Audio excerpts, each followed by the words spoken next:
Hello, everyone, and welcome back to F&M at Top Deck Productions with our special event tonight, the Challenger Guru event with Team MetaGame Gurus. So here we have local player and stream associate Matthew Manier. Yep, we see him with the Top Deck Productions shirt on. Yeah. Repping the colors. Playing against Magic Pro Jim Davis.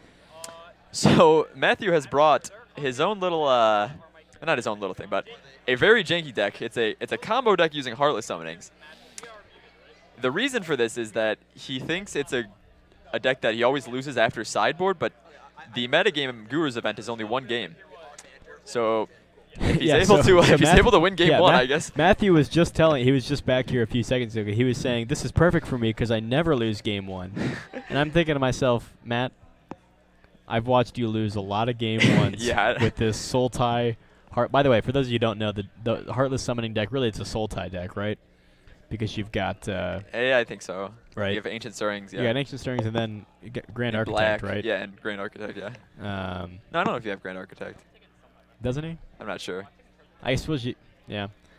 I think there's a couple ways to play... Yeah. He's playing Mirror Retriever, yeah, he's playing Summoning, Mirror, right? yeah. I think there's a couple ways to do it. I think he is playing Soul Tie, though, but who knows? Don't care. We'll see Jim Davis on Green-Black Tron. I think that's a pretty good deck to show up with to this MetaGame Challenge event. Yeah, that's also pretty hard to beat. I think Fatal Push Collector Brutality is just gonna take a dump on Matthew's creatures. That might be true. Yeah, Matthew has to have creatures, a couple 1/1s untap. He has to be able to play something like the original Mirror, and then untap with it in most of the time. He can't go off at instant speed really at all, and that's exactly what the Collector Brutality deck wants to see. But who knows? Oh, and so that you guys know, the way this works here is everybody gets one free mulligan. So they get to draw back to 7 cards, which I think both players are using. Yeah, and the reason which I guess is even better for Matt's combo deck, to be honest. Yeah, sure. And the reason they're doing that is because the way the players are playing tonight for the MetaGame Guru Challenge, if the Guru loses in this game one, the challenger gets product payout, and of course no one wants to watch the Guru have to mulligan to 5 or something. Sure. So everybody gets a free mulligan. Sort of a neat way to do it. Try to lower the variance here. I wonder if I get a chance.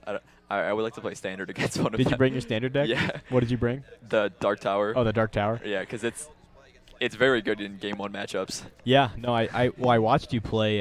Actually, Mario's got a match on our channel right now. On the YouTube channel, yeah. He played against John Douglas's. 2 matches actually I have on there. You I was featured twice on camera. Okay. Yeah, you played against John Douglas's Esper Godpharaoh Gifts deck, and you destroyed him. Oh my god! Jim Davis's hand with a triple Karn opener. No big deal. Just a triple Karn. I guess he's gonna have to take a mulligan to 6 here. Oh, I think he can still win, but you never know. Yeah. You never know. Classic triple Karn. He's probably thinking maybe I should have kept the first 7. Yeah, we don't know what he had then, but it probably was not 3 Karns. That seems like a very, very unlikely. I don't think I've ever seen that. Well, off to the races here in the MetaGame channel. Oh, he's got another Karn. He's like, what's the name? What's the actual name for this event? MetaGame Challenger Guru. Challenger Guru. That's right. All right. Well, Matt is on the play. Here's Overgrown Tomb. So do they do a dice roll? Yeah. Okay. So it looks like we'll see an expedition map come down. Oh, a relic. Okay. That actually destroys Matt's combo. Yeah, it does. Matt can't win through it. So the way Matt wins is with the Mirror Retriever going to the graveyard and coming back. Yeah. So if Matt doesn't have a graveyard, he cannot win. Oh, that's just really unfortunate. He was so happy to get this win game 1. I'm telling you, Matt. He was literally telling us, relic. "Oh, I just never lose game 1." So Jim Davis is so here's one of the combo pieces, Altar of the Brood. Yep.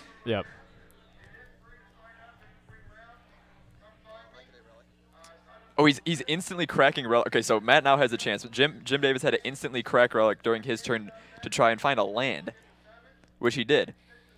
And here's Expedition Matt. So the Relic is gone. Matthew has his line to victory again. Do we think he has another? I think he might win right here. Oh no, he likes to do that. He could have won the game right there.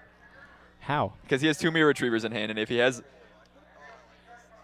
Heartless Summoning, which he finds, so he'll win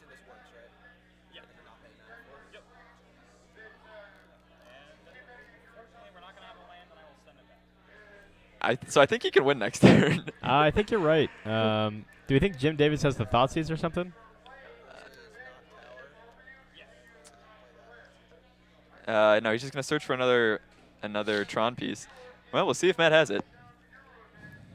This is a gimmicky deck to bring to this, but it's pretty funny actually. So I think I'm not sure if he has 2 Mirror Retrievers. It looks like he's definitely has 1. yeah, It's so foil. if you play the 1, yeah, it doesn't do much for you. I don't know if he milled one there with that that thing that whatever let him find the enchantment. Commune with the Gods, I think it's called. So trigger Ultra the Brood, mills you a card.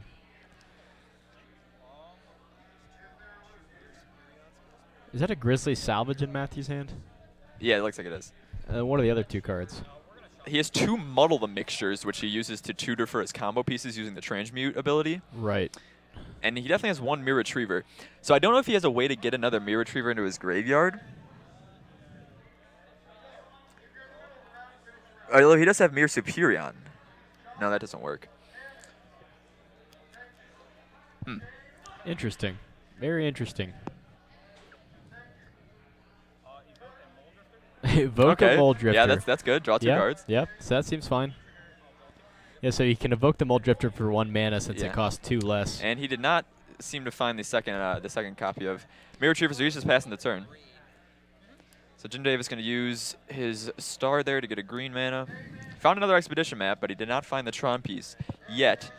So he'll have Tron next turn, but that might be too late. Because now, even if Matthew doesn't draw the Mirror Retriever naturally, he can Grizzly Salvage to put 5 more cards in his graveyard. And if he finds one that way, that will let him go infinite.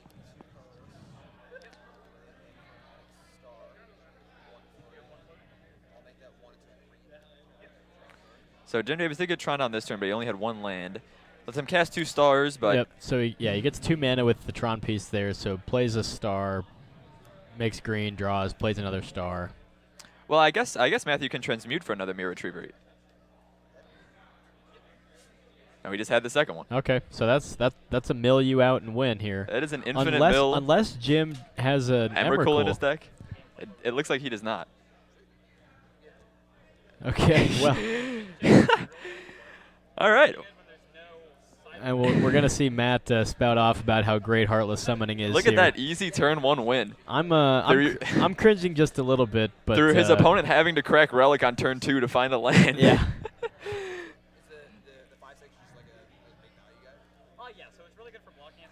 Yeah, I can't think of anything I want to sit around and hear less than Matthew Menier talking about how great this deck is. He is true. He is correct that it's easier to win with this deck pre-sideboard. That's true. He's also on the play. Right. That being on the play was helpful. His opponent had to mulligan to 6 after seeing 3 cards. Right. But hey, way to go! Yeah, way to go! Good job, Matthew. So if you want to know what his deck is, you can just probably search Heartless Summoning combo, and you should be able to find lists similar to it. Actually, you might not. It's kind of tough. My guess would be that you'll find all kinds of janky decks. Well, sure. If you Google Heartless Summoning Mirror Retriever combo. Sure. Yeah. If you Google Heartless Summoning Mirror Retriever, you'll find something like what Matt's Because there are a couple things you can do with Heartless Summonings, but yeah. A lot of cool ways to play the card. So one of the other cards in Matt's deck is another mirror that's totally unrelated to the combo. It's a Mirror Superion, right? So it's a 5/6 for 2, but Mirror Superion, which sounds amazing, right? But Mirror Superion says that it can only be cast off of creature produced mana. Yeah, the coolest way I think to play Mirror Superion in Modern is oh, sorry. Yeah, so anyway, so I don't respect Mario and I don't like when he talks. But go ahead. So this 5/6 for 2, right? You can only cast it off creature mana. Yeah. But because Heartless Summonings makes it cost 0, you can play it for free because it has no mana cost. See, I thought that was obvious, so I didn't want to. I don't think that's really obvious. It took me the first time I saw this, I was like, why are we playing this deck? See, I have a lot of experience with Mirror Superion because I played it in 2 decks in Modern, both of which I like. One of them, can you guess? You can probably guess both of them. Well, in your Revolt deck, you play so you can play it in Revolt Zoo or Burning Tree Zoo because you can cast it off of Burning Tree Emissary or Hidden Herbalist or Priest of Urobrask. Right. The other cool deck you can play it in is Blue Steel. Yeah. In Blue Steel, it's a pretty sweet card. It's like your own Tarmogoyf that sometimes comes out even faster. Yeah, that's true. So big fan of Mirror Superion. Cool card. It's also got a sweet full art foil. It's a full art game day promo. Yeah. The regular one looks pretty cool, but the full art looks sweet. All right, so we are ready here for another match.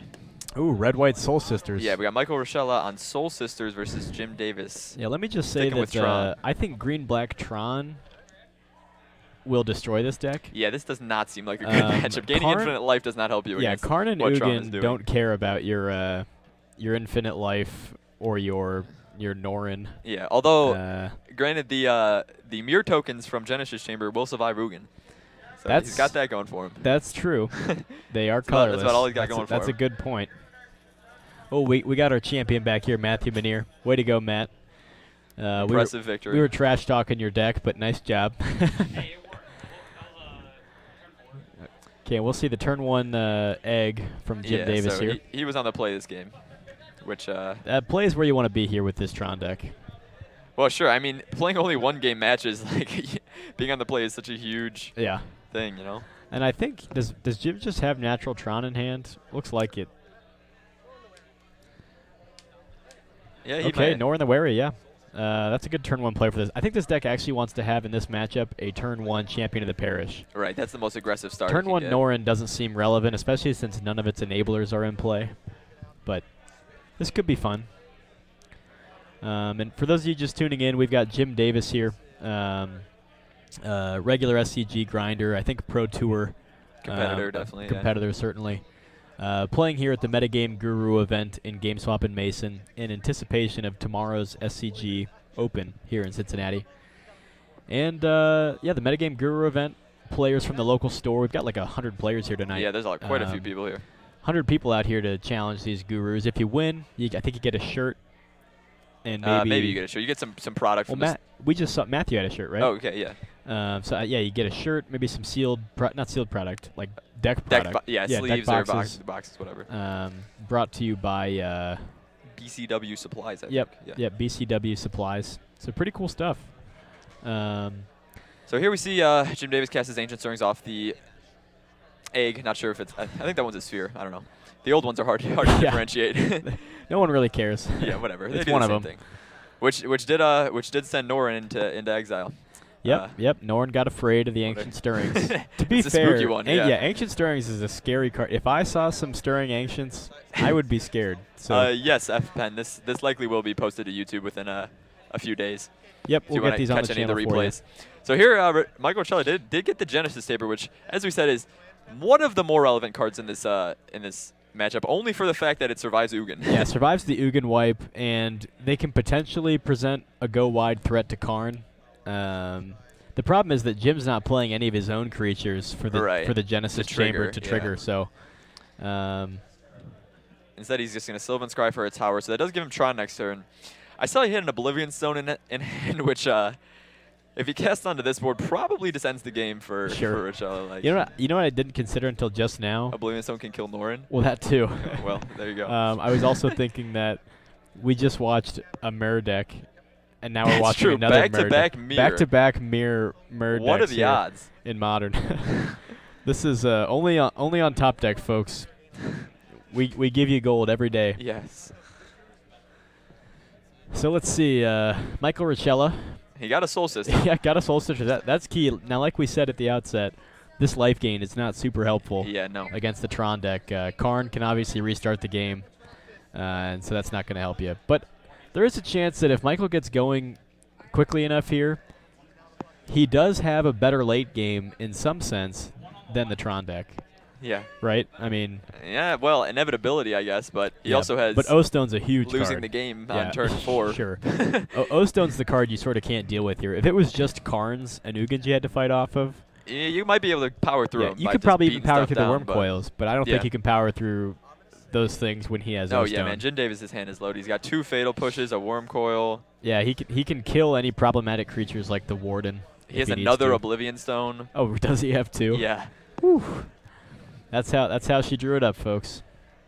Yeah, so I guess Michael's out here is to take the O-Stone hits and then hope to redraw into this Genesis Chamber combo, basically. Yeah, sure. It's funny because they're only playing game 1. Game 2, if they were playing a game 2, I know Michael's got like 3 or 4 Blood Moons. Yeah, that would be very, very helpful for this matchup. This Soul Sisters Norin deck doesn't seem like a very good game 1 deck. Oh, so Michael actually has a response. Nice to Okay. O-Stone. So he's gonna send Norin back to exile by casting his Lightning Helix, which does save it from the Oblivion Stone. That's not bad. Saving the Norin is a big deal, but he's not going to have an enabler in play anymore. The Genesis Chamber does get destroyed. Yeah, he'll lose the Genesis and the Soul Sisters. So sure. See if he has another 1-drop here to cast off his Cavern. He's thinking about it. Interestingly, you can't cast a Path to Exile with Caverns. No, so you cannot. if we drop the Worm Coil here, you're kind of just screwed. Well, for a turn. For a turn. So Norin's back. Looks like Jim Davis drew a forest there. So got Ancient Stirrings, O-Stone, 2 pushes, and a Worm Coil. So he's going to have 9. Oh, okay. So we'll see. So he'll have 8 mana available by playing this forest out. I wonder what he casts with it. With his 8 mana, yeah, right. I'm guessing Worm Coil here. I mean, it seems pretty good in this spot. Yeah. Okay, Relic seems... Okay, there we go. Just get another star. Seems fine. Yeah, Relic's not super relevant in this matchup. No. He's going to draw a card with his egg. He found a Karn, which he does have enough to cast here. Yeah, nope, he does. No, he's floating. He has 1 green floating. Oh, okay. Yeah. Yep, you're right. So that's pretty good, given that he just destroyed So yeah, take out Michael's, the Sacred Foundry, and now your opponent's pretty well screwed. There's almost no way Michael can come back from this.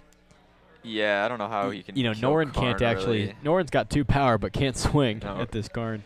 Okay, well, Michael drew a Legion Loyalist, so if he finds a way to cast it, he might be able to give some. Does that give creatures haste, or does it have haste? Yeah, Legion Loyalist has haste. It's a 1/1 haste. Okay. I was gonna say if Michael did have a bolt, but he would have needed the red land. Yeah. So interestingly. Oh wow.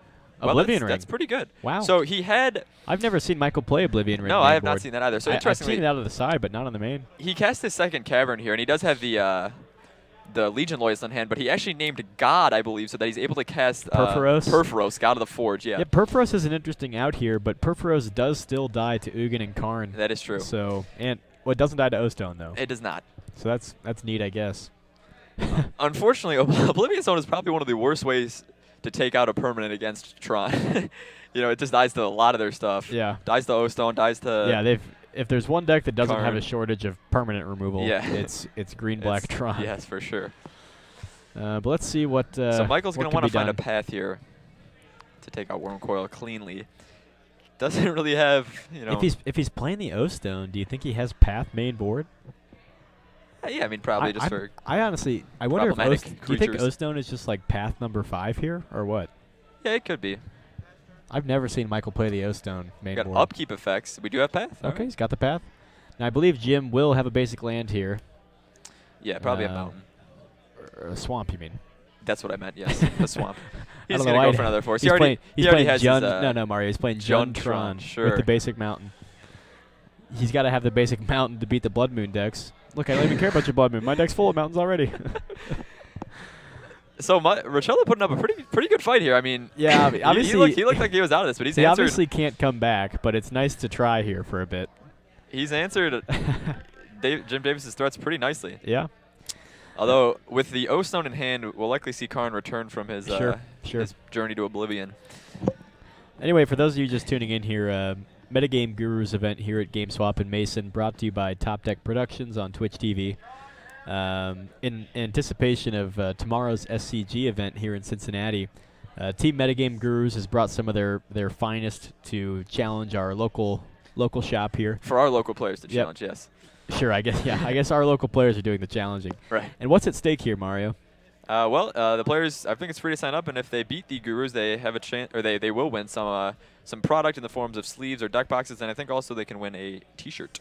Yep. That says they beat a Guru. Yep. Pretty cool. And so you guys are familiar with the rules. They're just playing one game, so it's not a match, just game one. And both players get a free mold of 7. Right.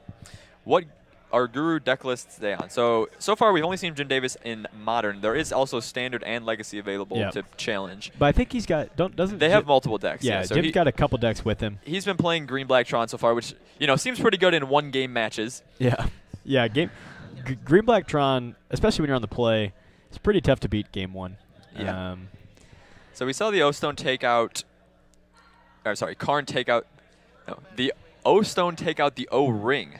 That is a difficult sentence to comprehend. Yeah, the O-Stone take out the O-Ring. The Oblivion Stone killed Oblivion Ring, which you know what I got say? Karn back. You know what I say to the O-Stone taking out the O-Ring? I say, ooh, that's interesting. All right, never mind. Okay, so it looks like we've got the other deck list for you, at least the stuff they're playing right now. Ben Friedman's playing Sultai Energy for the standard circuit. And Frank Skarren, is it Skarren or Skarren? I think it's Skarren. Frank Skarren's playing Dredge in Legacy, which seems very good in one-game matches. Oh, in Modern, okay. Oh, okay. So maybe there's not Legacy, or maybe somebody has Legacy.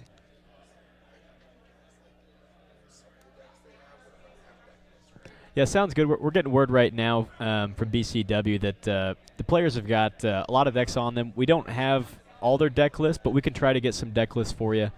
I think this green-black Tron list for one looks like a pretty stock list. Yeah. But yeah, we'll keep the stuff coming to you if we're able to find the lists. So Karn here is just eating away at Rochella's lands.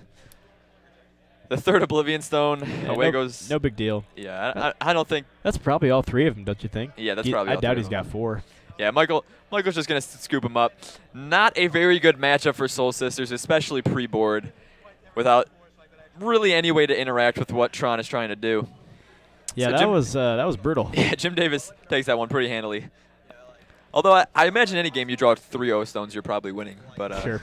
I wonder if what Michael wanted to see, I think he brought Red White Soul Sisters here thinking like, you know, maybe the metagame guru for Modern is going to be playing like Jund or something or Absent. Sure. Because against that kind of deck, Red White does have some neat sort of tools. You just go really big and it's hard to deal with. Put out a lot of blockers against Goyfs. Yeah. You don't really care about some cards like Liliana. But no, Green-Black Tron, not what the Soul Sisters deck wants to see. I think a regular Soul Sisters deck or even like a Martyr Proc deck probably does pretty well against Tron. Because they can, they have bigger threats. Yeah. Well, and it's really tough to race a Martyr Proc deck when they put out, 2 6/6 flying lifelinkers on turn 2 or 3. Yeah.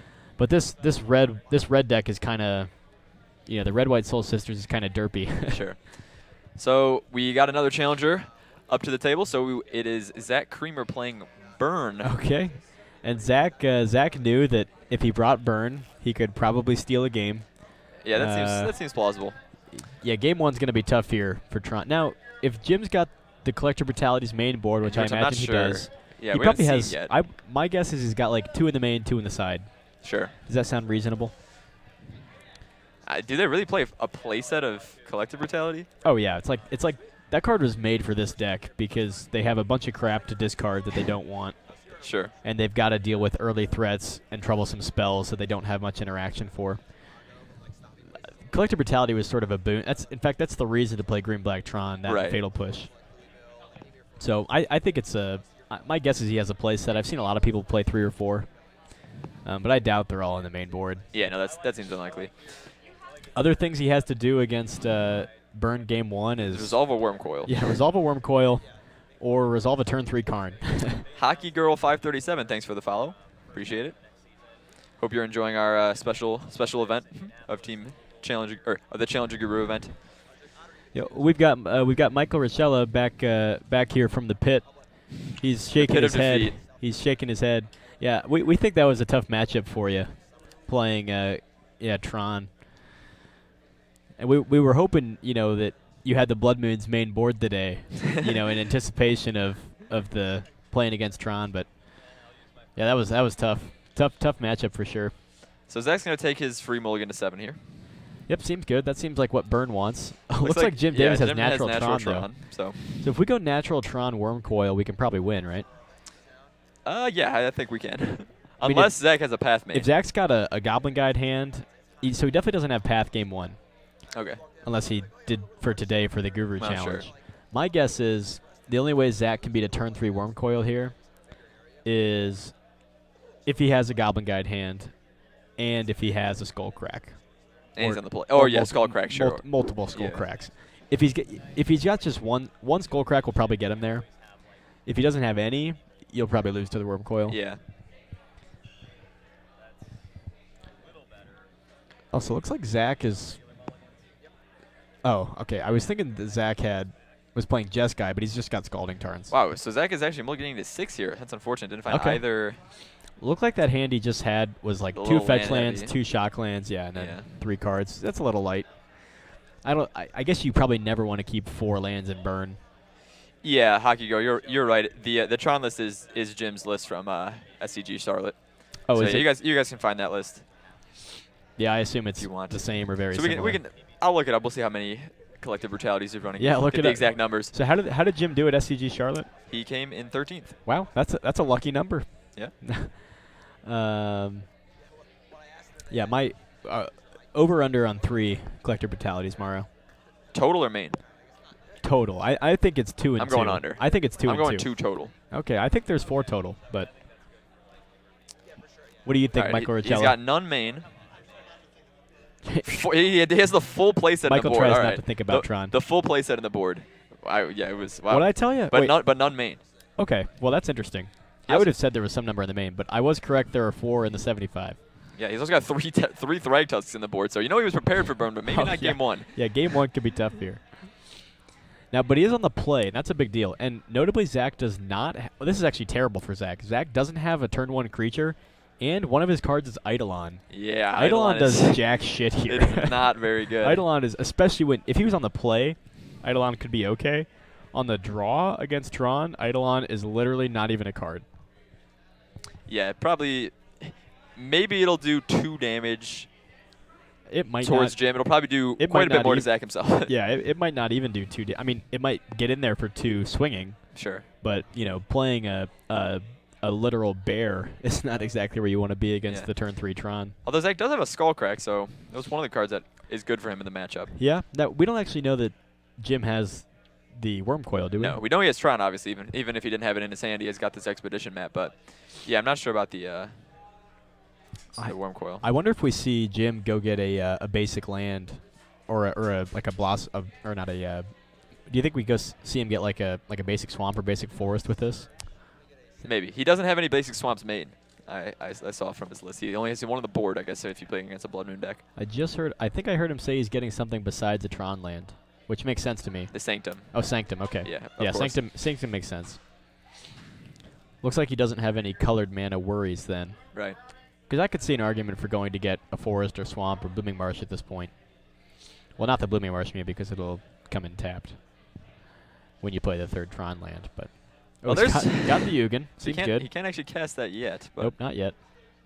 In fact, he's just going to go Sanctum of Ugin. So this sets up for Tron plus activation of Sanctum of Ugin next turn. So our bear Eidolon gets in there for 2. Having quite the party. Suspend Riftbolt, and Zach will pass the turn. And this is probably about the end. There's Ugin. Yeah, so wipe for 2, trigger the Sanctum. Yep. Find a Worm Coil. Worm Coil. Seems good. Shoot down Eidolon. Yeah, good play for Jim to play out to search for the Sanctum last turn to get a Worm Coil just to sort of ensure the win here. Yeah. It's very unlikely Zach could beat this active Ugin, but if he has like this Riftbolt coming off plus Bolt and something else. Yeah, a series of Boros Charms can get you there. But he's just going face. Yeah. Does the Ugin's ult gain you life, right? It gains you 7 life? Yeah, it gains you 7 life. Yeah, Zach's not feeling too hot about this one. Yeah. He just did not have the hand for this, and also being on the draw was not great. There is Worm Coil. So Zach can blink at least one of its attacks with the Skull Crack, but he needs to draw quite a bit of burn. Is that another Eidolon? Yikes. That is definitely not. Yeah, Eidolon is a horrible card. I wonder if Zach thought he was going to be playing against Storm, Well, I mean, it's not like the players changed their list for this first game. Seems unlikely. I'm not going to play tonight, but if I were showing up to this Metagame Guru event, I would try to metagame the metagamers by showing up with something tailored that I thought would do well in Game 1. Ponza? So, I don't know if Pons is a good game. I mean, the Blood Moon cheese is nice. It's just you can't win without mana acceleration, so I wouldn't feel comfortable playing that. Sure. But yeah, Ponza does have some bad hands sometimes. Ultimate Ugin. Skullcrack in response. Yeah, that prevents the life gain. Yeah, seems fine. Does that cost all 11? Yeah, cost all 11 loyalty. Although he does draw 7 cards and get to put 7. Yeah, yep, he does. Oh, it doesn't. He keeps Ugin on 1. Oh, okay. Does it cost 10? Yeah, I guess. See what 7 things he's going to put into play. All right, 5 lands. That's actually not great. I mean, he just doesn't cast everything else, I guess, but. Okay. Yeah, put the Karn and the O-Stone in. Why not? Jim is at 8, but he's going to get to swing here with the Worm Coil. And that's pretty much out of range. World Breaker, going to exile Eidolon as it is an enchantment. No big deal. No big deal. So Worm Coil gets in there, but Jim does not get any life because of the Skullcrack. Well, Zach is remaining steadfast here. Yeah, so Zach does have 1 more Skullcrack in hand, but he can't draw anything that'll let him do 8 damage, yeah. All right. Scooping him up there, folks. I'm telling you, the metagame guru in this case, Jim, not only played very well there, I really did like getting the Sanctum with the map on turn 3, or on turn 4, I guess. Yeah. But I really liked the deck choice. That is, it sort of speaks to the team's name, right? The metagame gurus. Yeah. Black-Green Tron, I think, is extremely good right now. Preys on a whole lot of decks. Has a much better game 1 than some other Tron decks. Yeah, that's for sure. Yeah, this is fun stuff so far, folks. I wonder who's playing next. Yeah. So for those of you, oh, go ahead. Yeah, we're having a lot of Modern players up here because players are trying to prepare for the SCG Open, which is Modern here in Cincinnati, tomorrow. So that's what we're featuring right now. But we do have Standard and possibly Legacy available if people have signed up for Legacy. So if you want to see any of that, let us know. But it looks like for now we do have another Modern match, and this is what we suggested. So our next player seems to be challenging Jim Davis by playing Red Green Panza. Oh, Skarren we do see the Panza. So I guess we'll see if you're right. Now I will say that Panza has a pretty good matchup against Tron, though it doesn't always work. Sometimes you can stumble and lose here. Sure. And one of the ways that happens is you get your Mana Dork Fatal pushed. And when you get your Mana Dork Fatal pushed, you actually don't end up that far ahead. Right. And even the Blood Moon can get taken by just a plain old turn 3 O-Stone, turn 5 crack by O-Stone. When there's a Blood Moon in play, both these decks kind of just turn into slow mid-range decks. And if Jim Davis hits enough lands, right, he can just go over the top. Yeah. Yeah, the big card here is Moonwalli Acid Moss. Oh, definitely, yeah. Stone Rain isn't great. It's just a 1-for-1. Moonwalli Acid Moss is the card that is taking your opponent down a land while giving you a land. Right, definitely. I played this matchup quite a bit. I own Red Green Panza, and I played Tron a number of times. And the games I win are when I land the early Acid Moss. The Blood Moons by themselves aren't exceptional. Sure. I mean, they are game 1. They're always good game 1. Game 2, the Blood Moons aren't exceptional. It also depends like what threats Ryan is playing. You know, like. Sure. Depending on how he configured his main board, maybe he changed it for this. Like Storm Breath is probably better than some other threats here. Right. In Yeah. game 1. So Storm Breath with the haste is much more aggressive, whereas you know something like Huntmaster isn't all that aggressive. Right. Fleckmister 16, thanks for the follow. Yeah, and some threats that Ryan plays die to Fatal Push, whereas others he could choose don't. Like Storm Breath doesn't die to Fatal Push in this matchup. Whereas, like, you know, Obstinate Baloth can and does. All right, it looks like we are actually not featuring this match. Oh. We are switching out the Gurus. The Panza player is sad to watch the the Green-Black Tron player go. Well, no, I think they'll be... Okay, so yeah, the Challenger's staying. Jim Davis is switching that's what I out mean, yeah. Challenger's staying, but Jim Davis is going to swap out. Looks like Ben Friedman is coming on camera. All right, Ben Friedman. Wonder what he's playing. Esper seems to be the case. Some sort of Esper. Do we think it's Esper Gorios? I don't know. Maybe just Esper good stuff. Maybe he's playing Esper Charms. Esper Charms. Maybe We'll see. Maybe he's playing Zur the Enchanter. It could be.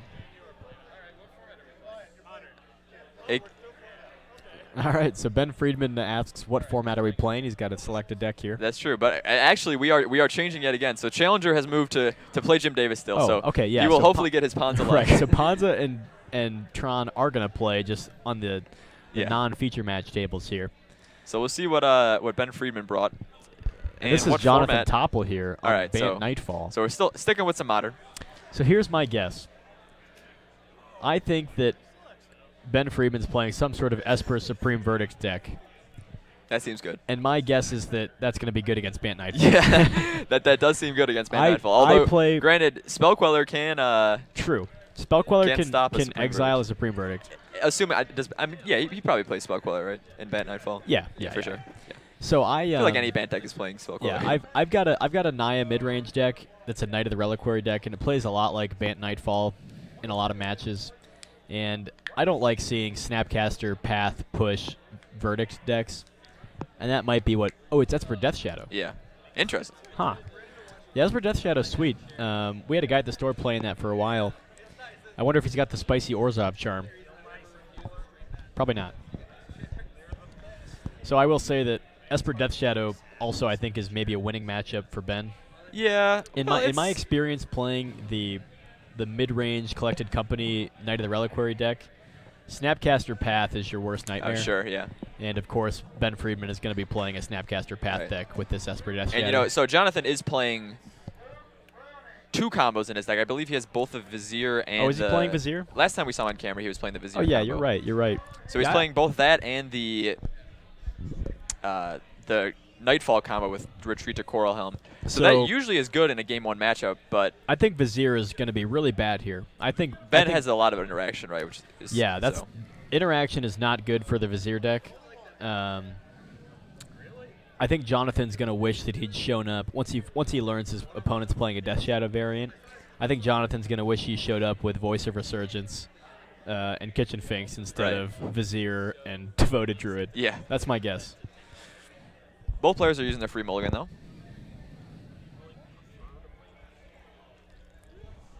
Yeah, for those of you just tuning in, each player gets a free mulligan, right? So, and that's just to decrease the variance since we're doing since only playing one game. So. Yep. Just one game here, not a full match.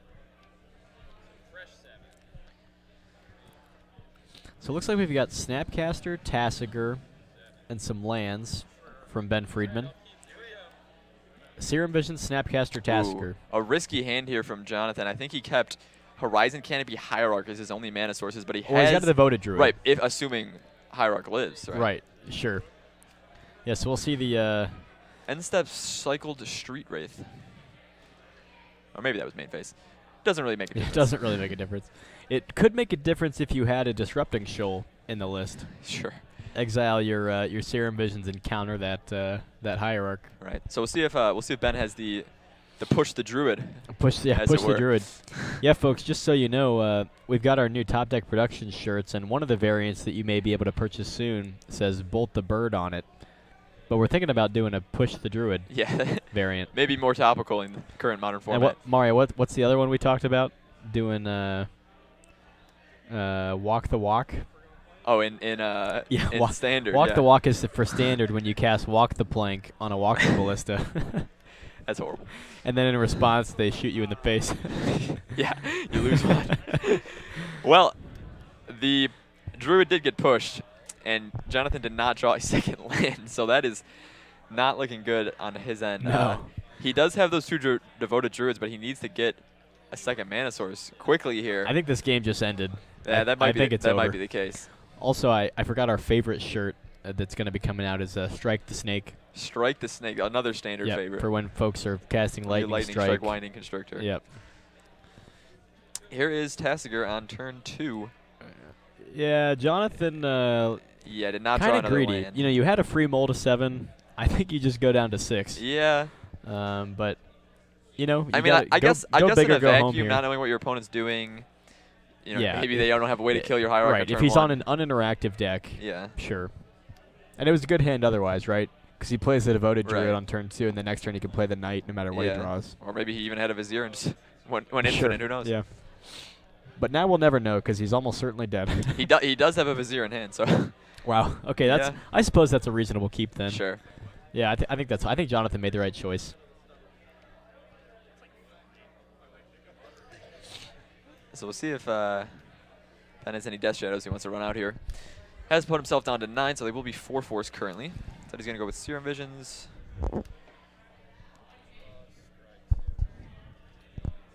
So do we think that Ben is splashing a 4th color at all? I am not sure. My guess is no. I think Esper is one of the ones that really operates best with just 3 colors. Oh my God, that hand. Yeah. Oh Jesus. Oh, it feels bad. Oof. Poor Jonathan. Yeah. Interestingly, Ben did not have another he's got a Misty. All right, here's Misty. So I guess you have to play. I think you have to fetch Shock, right? Sure. And you then have you're to going to play take one more life Devoted with the Druid. Canopy. Jonathan Doppel's going to fetch Shock down to 11 here. Yeah.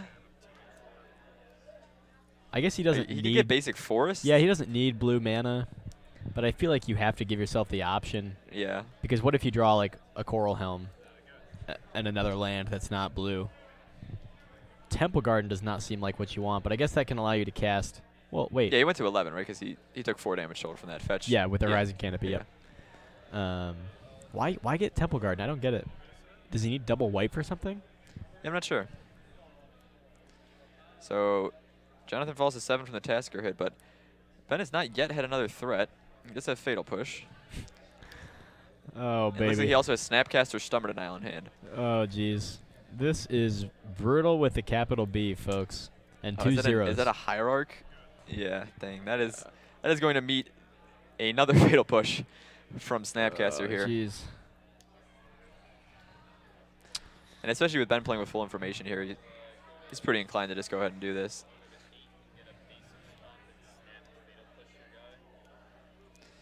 Another Druid gets pushed off a cliff. Man, I really like Just these. like the rest of them. I really like these metagame gurus kits. These jerseys that they're wearing. Oh yeah, They're very neat. they're pretty cool. All right. Well, So he falls to 6 Yeah. and kills himself with a Horizon Yeah, Canopy. Jonathan scoops it up. Taking the personal way out. yeah, So that could have been a very powerful hand from Jonathan. You're but right, Mark. I think yeah. in retrospect, that's a fine keep for Jonathan. He's talking about it right now. Yeah. He had to keep it because he had Vizier and Devoted Druid in Right. hand, and he doesn't know what he's playing against. You know, it could have been an uninteractive deck. You know, if he was playing a deck like Elves, Eldrazi-tron. or Eldrazi-tron, something like that, which are all very reasonable decks that I think these Right. metagame gurus could have brought. Yeah, Ben's talking about how Esper Death Shadow feels like Legacy Delver, which Sure. Yeah. it probably does. You don't have the Leovold Emissary of Trest, but no, that's true. But you have Death Shadow.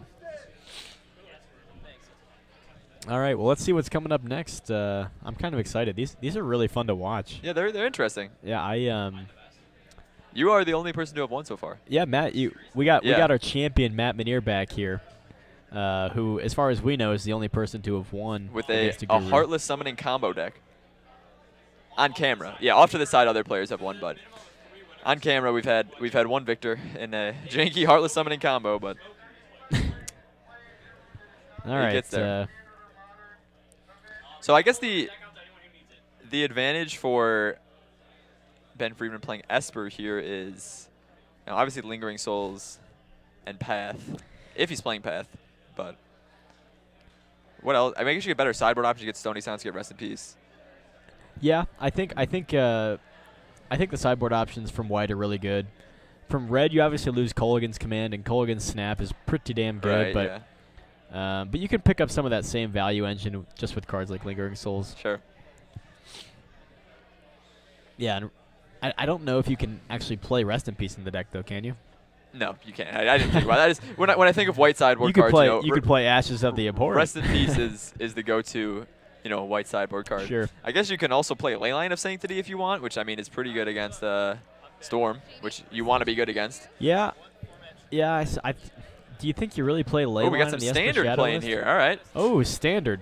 Folks, we got a standard. I never thought I'd see it. But yeah, So somebody brought standard. A few weeks ago, I played against our challenger here.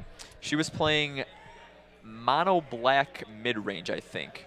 Oh, like an Eldrazi deck, like a Thought Knot. No, Seer? it was after that had rotated out. Oh, okay. But it looks like she's brought blue black control to the table here. Okay. Playing against Ben on Sultai Energy. So 2 pretty top tier decks in standard right now. Yeah, blue-black control, very good. In fact, these decks are going to be pretty similar. I think we're in for a grind fest. Yeah, this is probably gonna be a grindy one. And in a long grindy game like this, it's really going to, I think the skill level of each player is really going to be tested. We're going to see some it's interesting bringing a mid-range deck to this. You would think that red, yeah, okay. It looks like Ben is actually not on Sultai Energy. Okay. He's playing Ramanat Red. That makes a lot more sense because Ramanat Red is really very hard to beat game 1, especially if Ben gets to play. Well, not only that, but I think all of the players so far are cognizant of all the MetaGame Guru players are cognizant of the fact that there are a lot of players here tonight who want to get a chance to play. Right. Sure. So they play quick. Yeah, they don't want to spend time playing grindy decks. We're not playing New Horizons here. Right. Which actually would be a very good deck to play game 1 because you can't you can't really interact with New Horizons unless you're on control yourself. So. Yeah, like we saw, Green Black Tron, that match is going to be over in the first 5 minutes, no matter what way it goes. Right. Same thing here with Ramanat Red. So I think these players made good deck choices to, please the crowd here. Yeah. So it is depending on Jamie's deck configuration and how prepared she is for red. It could be a pretty, one-sided comparable matchup for her. Like really? If she's got Essence Extractions main in her deck, that's really good. Essence Extraction is good. So Blue Black lost. You lost Collector Brutality. Yeah. But Essence Extraction is solid. You also have Vraska's Contempt now, which can exile both Chandra and Hazard and gain you some life. It is a little slow. Yeah, it's a little slow. Vraska's Contempt is pretty slow, especially on the draw, 4 mana. That is going to be a big thing here. Whoever wins the problem is that this blue-black control deck, the best way it has to deal with red is with Gifted Aetherborn out of the board, in games 2 and 3, but we're not going to have those Gifted Aetherborn here. So Ben Friedman could be tough. Has the namesake red sleeves as well. It's appropriate. Yeah. He's just not leaving anything a secret. Wow, Jamie won the die roll with a 5 there with Ben Friedman only 4. So that's already kind of a win in her direction. I mean, if she's on the play, I think she's got a much better chance here. For sure. Oh, does he have is that the Graveyard Manland, or is that the Graveyard? No, it's a Sunscorched Desert. Okay. The red deck does play one of the Scavenger Grounds main, which actually could be good against this control deck, but instead he has the one that does 1 damage. So here is Basic Swamp Go. Representing Fatal Push. We'll see if she has that for Ben's turn 1 threat, which is going to be we got a Bomat Courier. Seems like a good turn 1 play. It does. Yeah, some people were worried about what would happen to red when they lost some of their 1-drops, like Falcon Wrath Gorger, and it just got better. So she did have the turn 1 push for the Bomat Courier. That's pretty good. That's pretty good, yeah. Yeah. Yeah, Ben would have liked to. You want to deal with Bomat Courier yeah. as early as you can. Yeah, it gets pretty ridiculous later.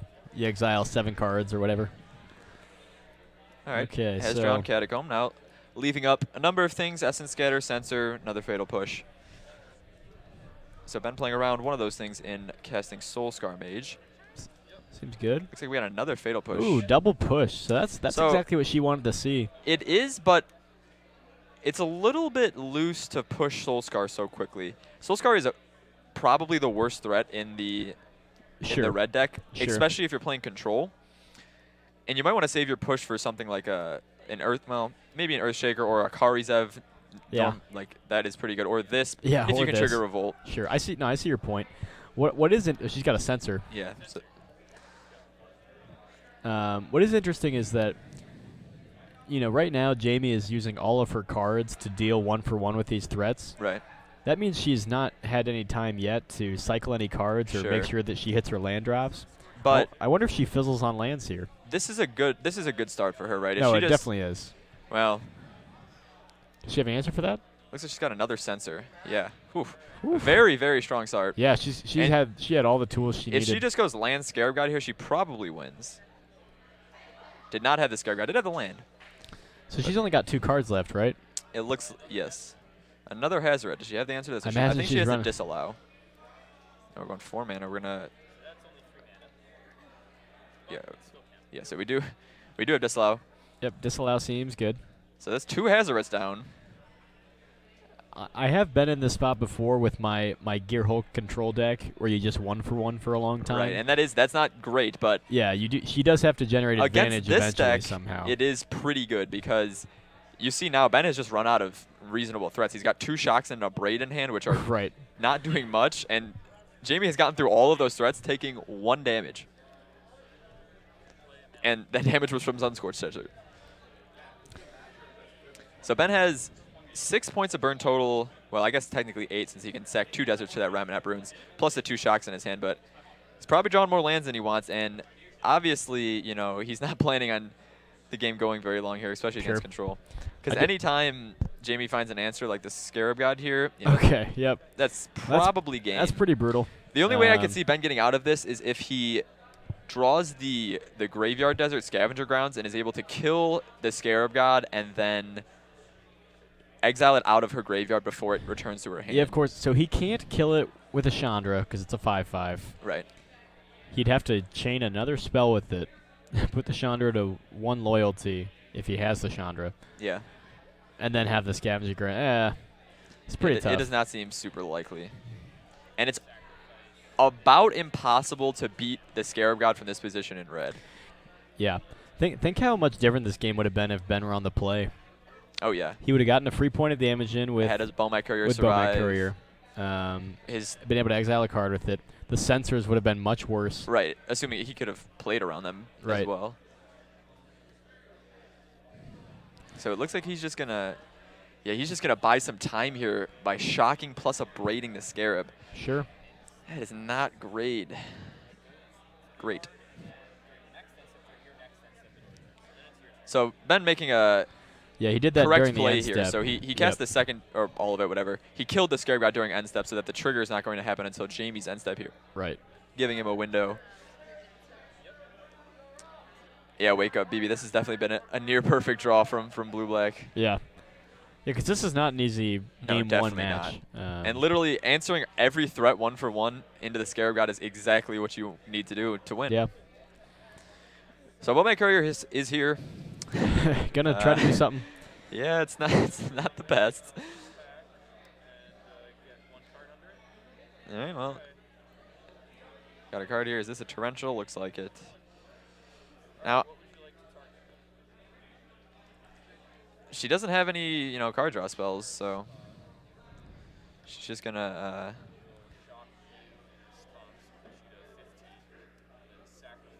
Fatal push the.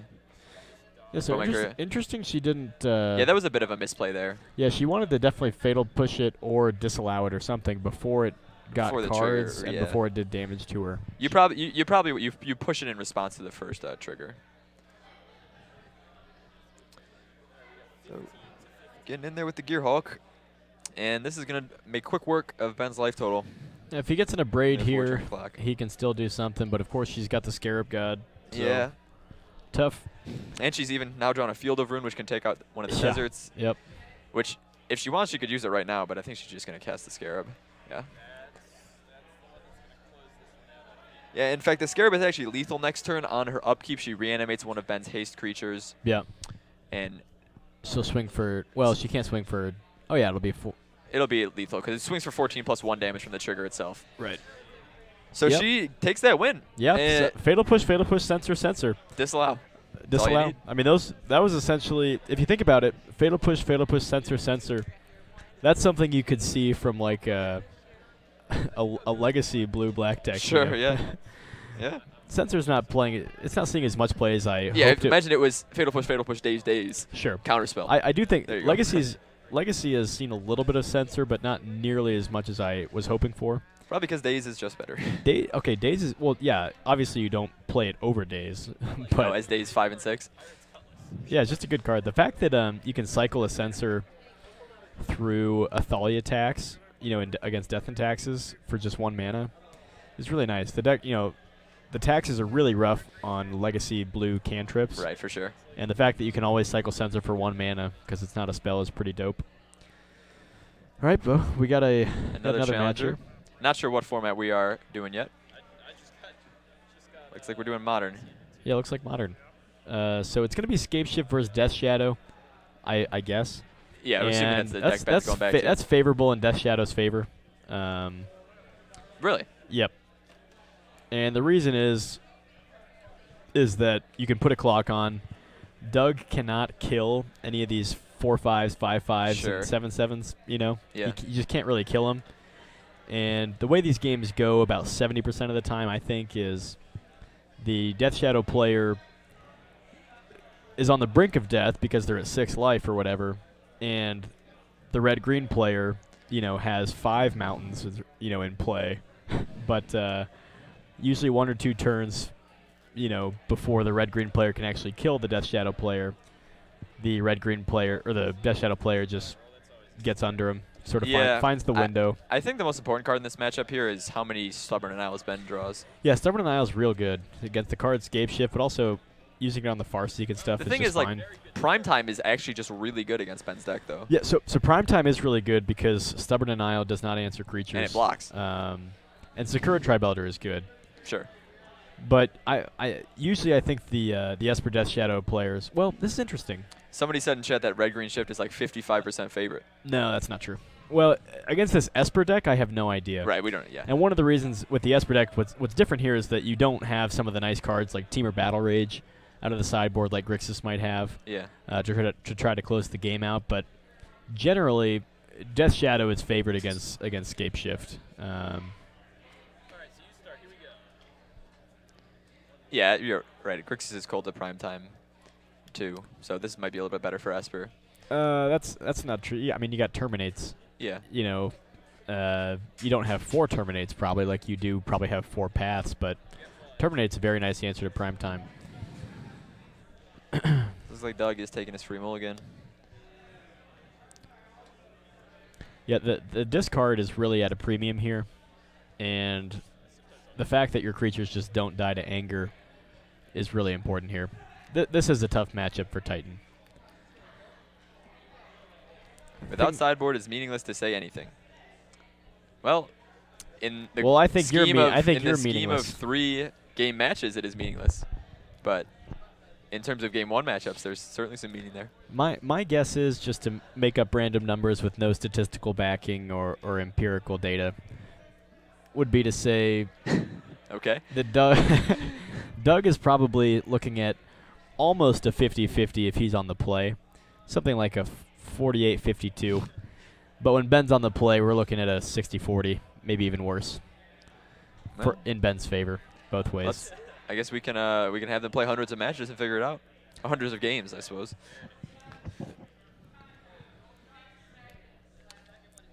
So we'll see if Doug likes his second hand of 7 after taking his free mulligan.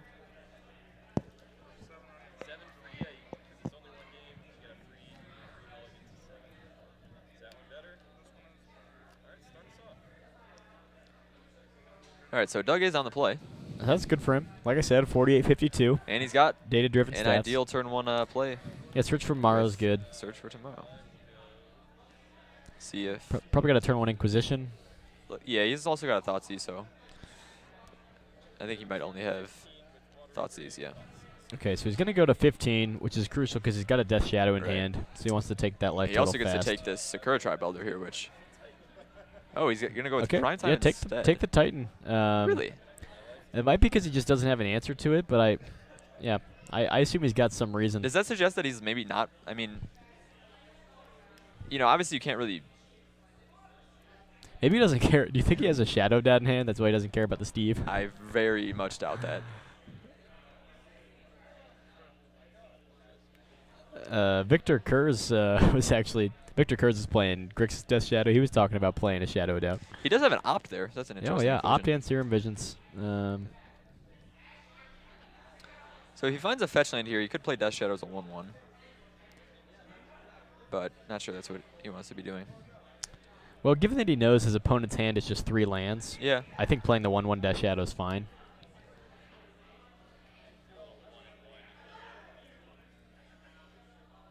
He does, yeah. Yeah, he has a Godless Shrine and a Watery Grave. And he's not able to cast Tasigur yet either. Yeah, he would have liked a Thought Scour or something. So Doug will be at 5 lands. lands next turn. with Steve, yep. Search, and his land drop for the assuming he cracks the Steve, which I think he will. Yeah. But he also doesn't have... Doug doesn't actually have a Valakut. No, he has one in hand. Oh, he does? Yeah. One of the lands is Valakut. Okay. Yeah, so we'll see him crack Steve there. So I think we'll see Ben opt at Doug's end of turn, right? Probably, yeah.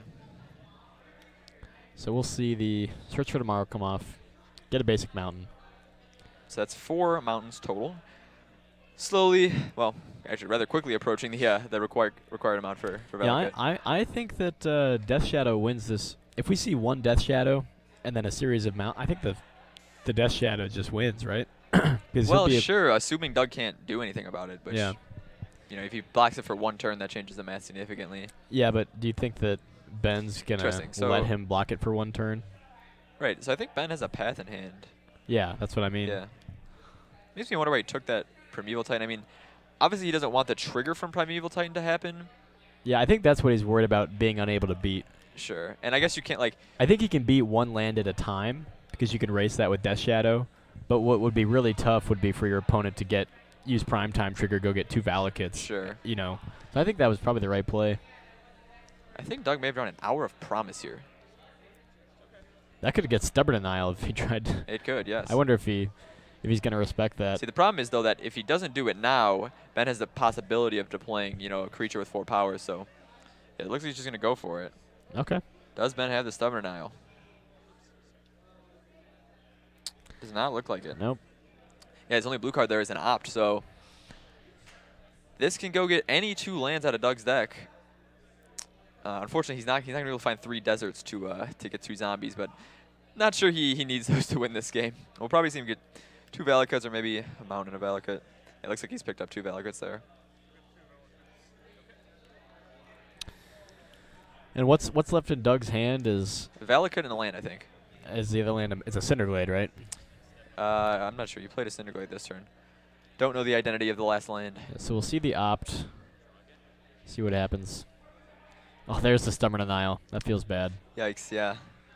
Yikes in the yard. A draw too late. Thanks for the follow. I didn't catch the name. It looked like it said Lord of the something. I think it was Leonardo something. Leonardo something. So he can play Death Shadow now with this fetch bringing his life total low enough. I think you go ahead. You can also play Tasigur. You can also fire off the Thoughtseize just to dip your life total. But I guess you could do that next turn. Yeah. I wonder if he... You know, I'm not sure if Ben actually has the information of which lands have been played or not. He wasn't recording that, obviously. This is just a casual game, but... Yeah. I think... I'm pretty sure... Oh, well, looks like... I think Doug played the one Cinderglade. He played a Cinderglade, yeah. I think he might have a fetch land in... Is that a fetch land? No, it's just a basic mountain, right? Yeah.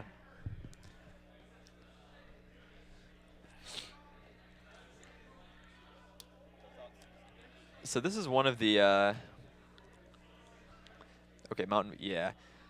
So one of the disadvantages of Death Shadow in this matchup that you maybe didn't consider is the fact that you don't need many Valakut triggers to kill your opponent at this, you know, against this matchup, right? No, but when it's one at a time, you almost always win that race, is what I'm saying. If it's just one, I guess. And this is a case where Ben would have won the game if he was on the play. Yeah, probably. Wake Up BB, thanks for the follow. So Valakut activates at 6 mountains? Yep. Okay, so he's got 1, 2, Doug 3, plays 4, his 5. mountain. So he's going to be able to do 6? Yeah, do 6 damage. And then Ben is going to be just short of killing him, I imagine. Yeah. Well, but the Death Shadow actually, well, the Death Shadow will grow to an 11-11. 11-11. Yeah, that's still. So he'll be, yeah. So he'd have to cobble together 4 more damage. Oh, he just plays a Valakut, so trying to kill him for 9 the next go turn. For the kill next turn. I mean, there's no, almost certainly no way Ben can gain any life. I mean, obviously you're not gaining life in Death Shadow. He's got Thought Scour. I mean, Ben just knows he's dead here, right? Because he knows Doug has the last mountain. Yep, can't interact with that. Yeah, drawing the Stubborn Denial the turn after the Hour of Promise is a little bit troll. Yeah, for sure. So Doug falls to 9, and Ben's just going to pass the turn, knowing he is dead to Doug playing a mountain. Doug does have to play the mountain. Hopefully Let's see if he makes the play. Oh, the big plays. Yeah, that'll do it. Plays. Yeah, so that was, like I said, definitely a more even matchup when Doug's on the play. I think, obviously, Ben found the window, but he's a turn late. Right. It was one turn too late. And also, if he had stubborn enough for that hour of promise, he also probably would have won that. Yeah, like I said, I think this match really, sort of like a lot of Death Shadow matches, you sort of have to win the game between turns 4 and 6. Right. Because a lot of decks will either go bigger than you, or will have killed you. So like 4 and 6 are your really perfect turns to win the game. And there we saw Ben just a half hair too short of making that window. All right, well, let's see what we got up next. I wonder if they're going to switch Ben Friedman out for the for Frank. Yeah, not sure. I think we got about 45 minutes left of the event. It's supposed to run until 10:30. Hey, how's it going? Hi, I'm Ben. Looks like we got another competitor to play Ben.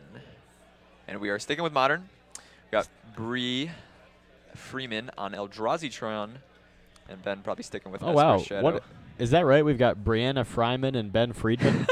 What are the odds? Wow, that's something. That's really kind of crazy. Yeah, that's actually pretty funny. Brianna Fryman and Ben Friedman. Fry and fried. Fry man, fried man. Ben and Bree. Yeah, Ben's name is the past tense of Brianna's. Do you think they know that those are their names? Not that they know those are their own names, but they know those are one another's names? Probably not. Someone should tell them. I feel like they would introduce herself as Bree, so. Okay, well. Gosh, I feel like someone needs to tell them. Anyway, folks, for those of you just tuning in, this is the MetaGame Gurus Challenge Guru here at GameSwap in Mason, brought to you by Top Deck Productions on Twitch TV. And this challenge event is in anticipation of the SCG event tomorrow here in Cincy. Yes, the Cincy Open. So we got some big pros, big SCG grinders here coming to town, and the local meta is challenging them on their night of fun here. So, Eldrazi-tron. This matchup seems kind of even. I don't know. Probably a little bit favors Death Shadow, I feel like. Yeah, I think the Tasker seems really good in this matchup. Yeah, Tasker seems good. But Walking Ballista seems good. Ben can't counter it. And if you just get it online, you can shoot your opponent for 4 or 6 or 7 in the face. Yeah, that's true. That's a good way to close out the game. So Ballista seems good. And against Death Shadow, Ben has to be very cautious of Reality Smasher just killing him. Yeah, Reality Smasher can always do some work here. I wonder whose sideboard is better for this matchup. Well, obviously, we won't find out, unfortunately. Obviously, Chalice is really great here. She may be playing Chalice's main. Some do that. Most people do.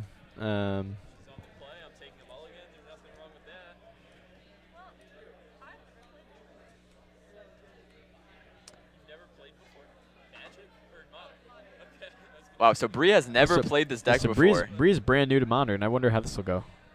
Do you know how to play Eldrazi-tron just running? Well, here's what you do in Eldrazi-tron. What, you have to read your Urza's pieces. That's true. You gotta and comprehend what they do. You can't make the same mistake that Andrew Soper made the other night, where you play the wrong Tron land.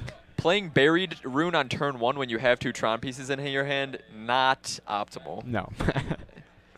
No, definitely not. Oh, that's what she did. Yes. Oh, I thought you were kidding. No. You're right. That's a Buried Ruin. Interesting to even have Buried Ruin in the Eldrazi-tron deck. I mean, so you can get your Ballista back. Yeah, I didn't know that was in the deck either. Maybe it's not. Maybe that's the spicy include, the spicy turn 1 include. Yeah, maybe she's up to something that we don't know about. So she's got 2 Matter Reshapers, a Dismember, and a nice game day promo. So Dismember's very good here.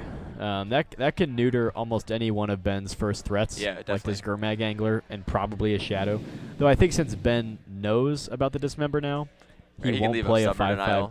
Sure, or just not play one. I was gonna say just play the Death Shadow out as a 6/6 or whatever. I say you just take a Matter Yeah. Shaper. Do you take the regular one or the foil one? Oh, he That's takes the right, foil he one. takes the foil one. Right, she's a new player. You got to let her have the foil. Yeah. Drew Eldrazi Temple. Hopefully she reads what this one does. Eldrazi Temple Buried Ruin. Yeah, there we go. All right. Seems good. And She can play the Matter Shaper. she can play the other Matter Shaper. Unfortunately, not the foil one, but still Not pretty the good here foil on one. turn 2. If I were her, I would just take the foil one out of my graveyard and put it in. Yeah. God, I really like these jerseys that MGG has. These are very cool. Should we get some We should get some for yeah. Team Top Deck Productions? Yeah, Team TDP. Team TDP playing GPG. Ben's going to Thought Star himself. He already has a pretty filled graveyard, so he could cast any Delve Thread he has. Although he does know that will get dismembered, so he probably waits for one more. Yeah, mana. I think he wants. Yeah, leave up the Stubborn Denial for that Dismember. Or just. Oh, I guess he doesn't have an elegant way to tank his life total at this point, right? Yeah, not anymore. I mean, he has this fetch which can bring him down 3 more. I think But we that's- just see him pass turn and then Revolt push this Matter. Or do you think he just lets the Matter Shaper hit Yeah, him take for the 3? hit and then, yeah. Ooh, the second Temple. That is Oh, actually baby. super good here. That'll let her bring her down next turn. Yeah. Yeah, I Endbringer suppose. costs- yeah. I suppose playing the Tron lands in this deck, it doesn't really. She didn't have the third one, right? And this Sure. deck doesn't. It's not like she had an Ancient Stirrings, right? This deck doesn't play. Yeah, but on Cards the like off chance you draw the third Right. one off the top, you want to have it ready. Sure, that's fair. Of course, would you have even played the second Tron land after you played the first one when you have an Eldrazi Temple definitely and a not. Matter Shaper? But it's not like she needs Buried Rune more than Sure. maybe having Tron. Does Buried Rune only get back artifacts? It does, yeah. Okay. I think it costs 2 mana to sacrifice. So here is an opt at Ben's end step. You're going to scry 1 and decide to draw it or not. So I can either take this one or take this one. So this is interesting, the opt in this list. Yeah, I He like doesn't it a seem lot. To be doing, yeah, but it's another quick way to fuel the graveyard. It's probably just like Serum Visions 5 and 6, but I think it's probably more of a 3-3 or a 2-3 split. well, he also has Thought Scours though, so I mean, I've seen a lot of people cutting, opt and Serum Visions right down the middle, or even playing more ops. sure. So I think he's gonna look for another land here. Main phase with this other opt. He found a Stubborn Denial. Yeah, so he really needs to find. Well, that's interesting. So he could have played a Delve Threat and kept up Stubborn Denial this turn. Instead, he decided to opt, hoping to find another land, I suppose, but he did not. Said he's gonna Thought Scour, hoping to draw another land. That is quite the graveyard. Mills a land. Looks like he's playing Finds Esper another Dredge. Thought Scour, and just has to pass the turn. So he knows now that he's facing this Endbringer.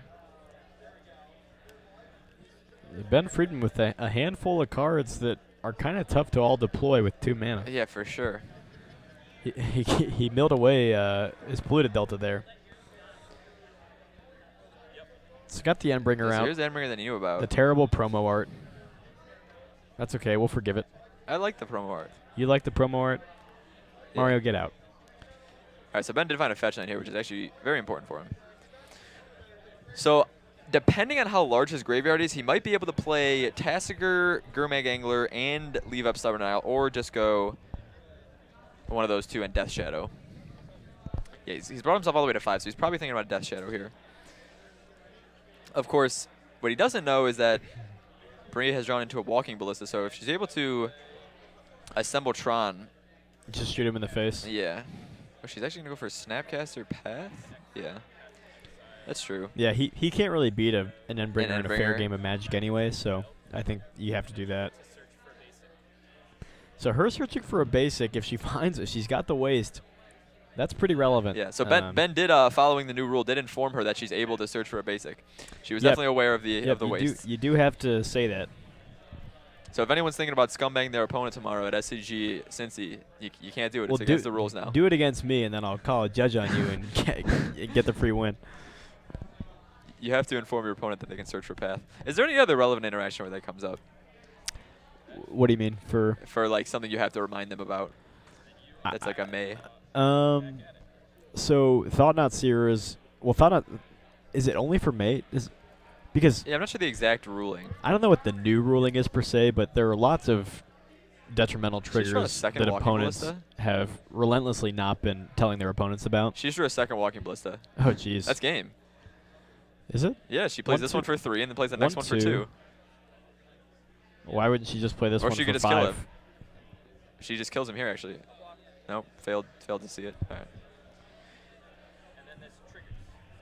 You get to flip the top. So she could have killed him there by killing Snapcaster, attacking for 3, and then pinging for 2. Or in your hand would probably be played, definitely. What do you mean play? How did you say she should have played Walking Ballista for 5 here? Didn't you say she could have played 1 for 3? He could have played 1 for 3 and 1 for 2? Yes, next turn. Oh, you mean... Wait. She drew a second Walking Ballista.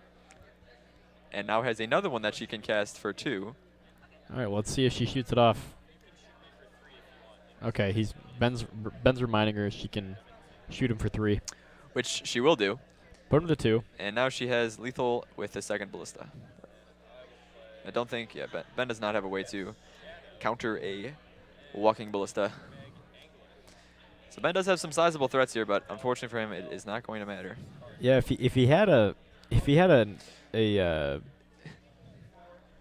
hand disruption spell, an Inquisition, Oh, I thought sure, he'd yeah. kill him. But even if he had the Inquisition with his flooded terrain, he'd have to fetch shock to do it, so he'd kill Yeah, himself. right. So But no hand disruption there. So Ben maybe was feeling a bit relieved there that he didn't die to the onboard lethal, but unfortunately it's not going to matter. He's just going to die to another Ballista.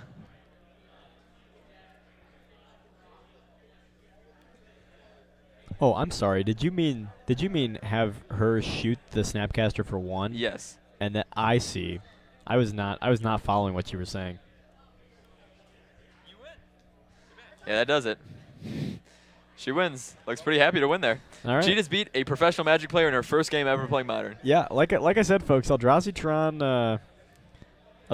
can win these games with the With the Ballista. Ballista, yeah. And the problem is that Death Shadow decks, Stubborn Denial is great when it's great, but having a counter spell that only answers non-creature spells leaves these Shadow decks vulnerable to a lot of niche creatures. Sure. Ballista's one of the good ones. Voice Resurgence is one of the good ones. There are a lot of creatures that are really good that can sort of sneak by these Shadow decks because they simply don't have great answers to creatures like that. Eldrazi equals retarded deck. Mark probably agrees with you, but what's the what they say? Eldrazi equals retarded deck. Well, I take issue with the use of that word, but I think I agree with the sentiment. Yeah, I think the deck is, it just doesn't have any card selection. It's got a lot of really awkward opening hands. Yeah. Sometimes it just goes super big and has natural Tron and just makes your opponent feel bad. Not a ton of skill in the deck. I'm just not a big fan in general. It's just a bad deck. I mean, it's powerful when it works, but it's really swingy. Its bad hands are so bad. Yeah, they're real bad. Like it's just got horrible hands. So it looks like we're bringing the third metagame guru here. All right, we got Frank. On the feature map. Frank Skarren. And we don't know what Frank's playing, do we? We do not. I guess we don't even know the format yet. Nope. We got to see who is up to challenge him.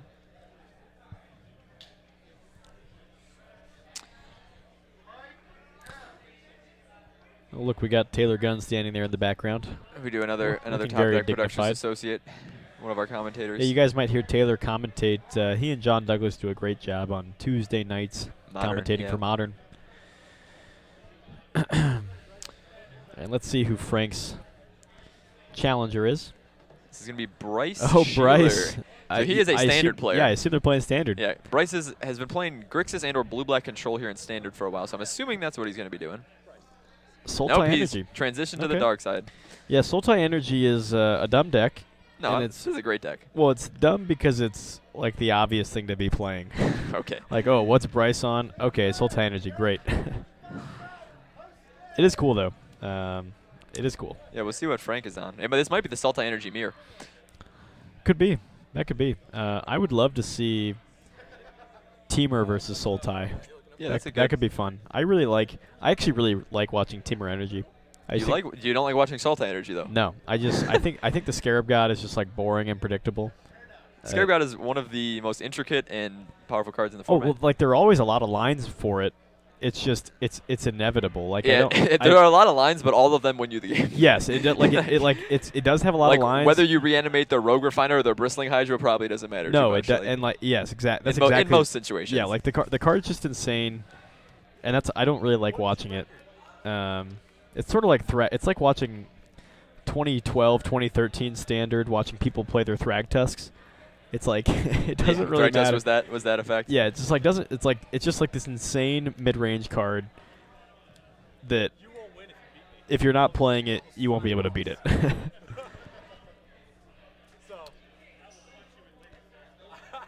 Maybe Bryce is playing Sultai Energy and Legacy. Do we think that's? That's we are. I mean, a 2 with Aether is a hell of a card. Yeah, that's true. It's 1 mana, so it fits right in Legacy. Yeah. Harness Lightning, 2 mana. I mean that kills anything. Kills anything. That card in Teamer Energy, especially last rotation, was literally just Terminate. That card was like just insane in the basically. format. Both players have the same color sleeves as well. That's kind of weird. So Frank, I think Frank won the play there. Sorry, Frank won the dice roll. Yeah. Still not sure what Frank is playing, but I think our producer there, Jake, just figured it out. So we will quickly get that updated. I think it is Sultai Energy. No, I think I saw a mount at the moment. Teamer. It is Teamer. Oh, we get my wish. Yeah, we get my wish. Required a nice grindy mid-range battle. Well, so my feeling on this matchup is that Teamer can put the heat on more quickly. That is not true. So obviously they both have Long Tusk Cub. Yes, but Sultai has Winding Constrictor, which makes Long Tusk Cub a much larger threat. Yeah, but Teamer has the Chandra. Actually, some lists aren't even playing Chandra's main. What? Yeah. Why wouldn't you play the Chandra main? I don't know. They were playing Bristling Hydras and Glory Bringers. So you're right that Winding Constrictor can get out of hand more quickly and easily here and can be an aggressive tool.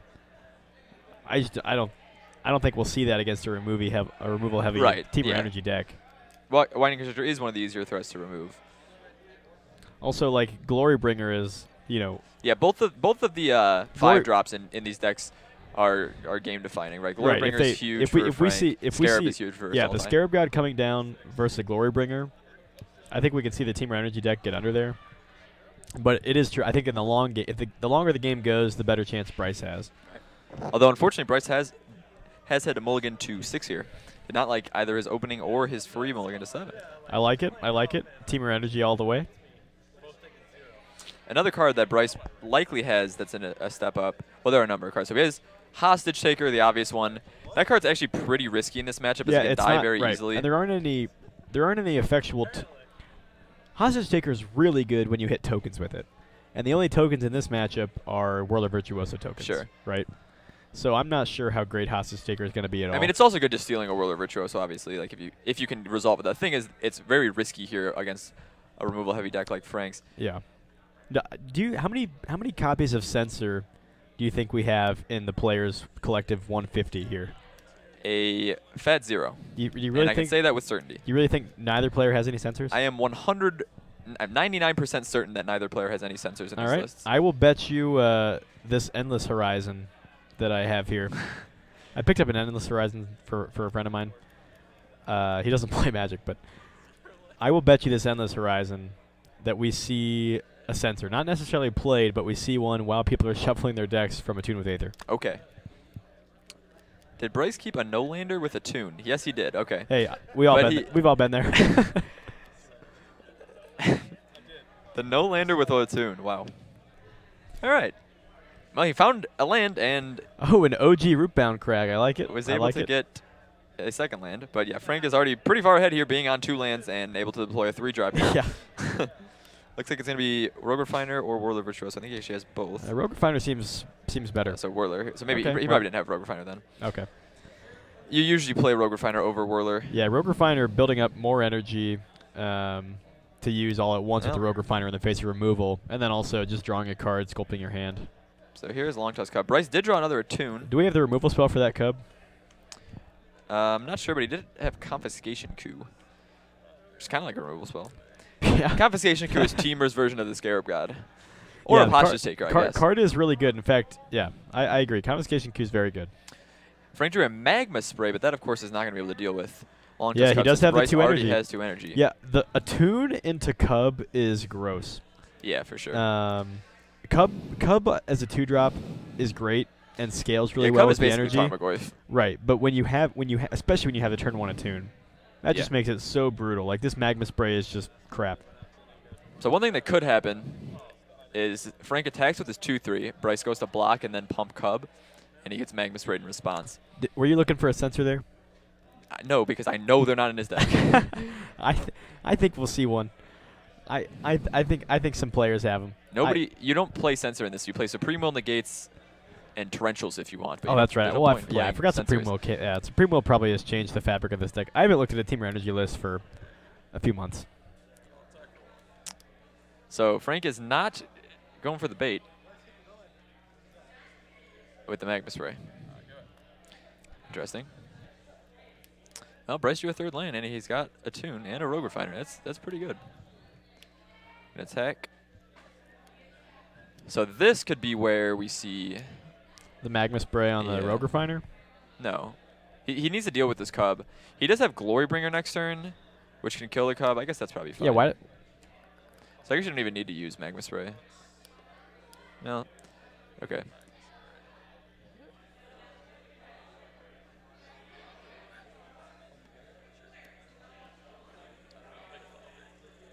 Yeah.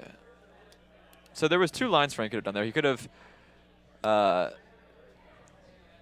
he could have Magma Spade Rogue Refiner and now Glory bring the Cub, or he could have done what he did there and now Glory bring the Rogue Refiner.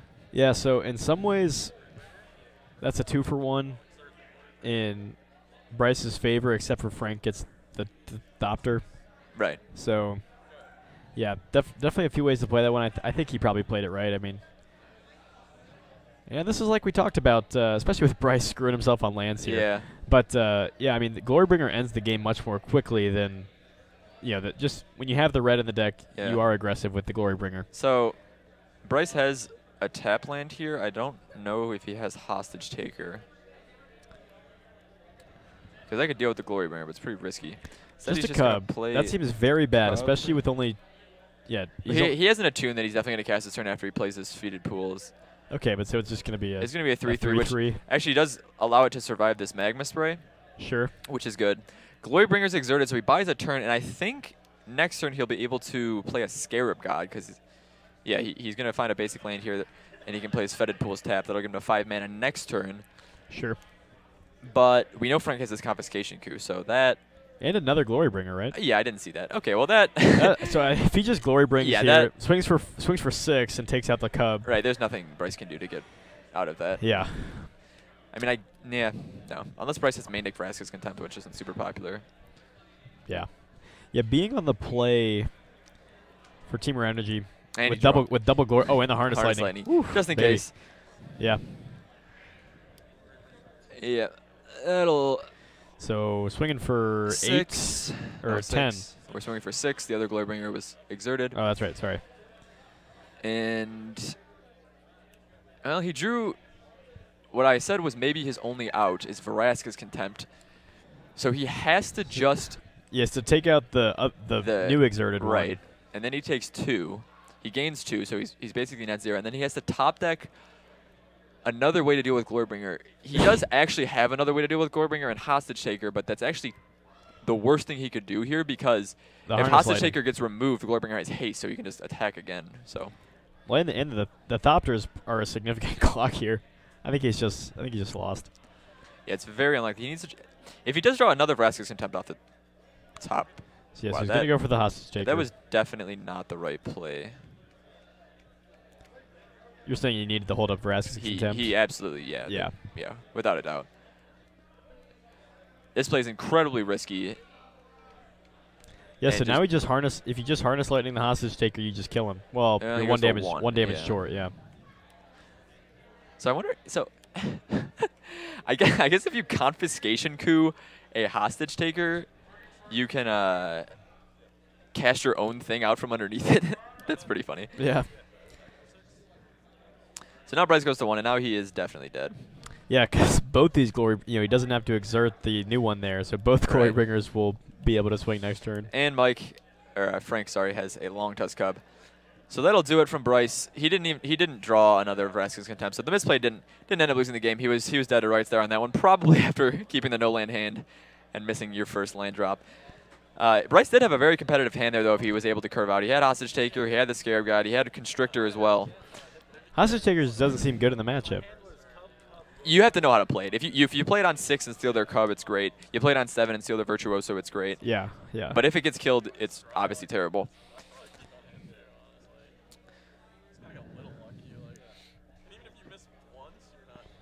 Yeah, so they're talking about. So I have done. I mean, I've been playing a tune for a while, or similar effects for a while. Keeping no landers with a tune. If you have like all 2 drops in your hand, you can do it on 6.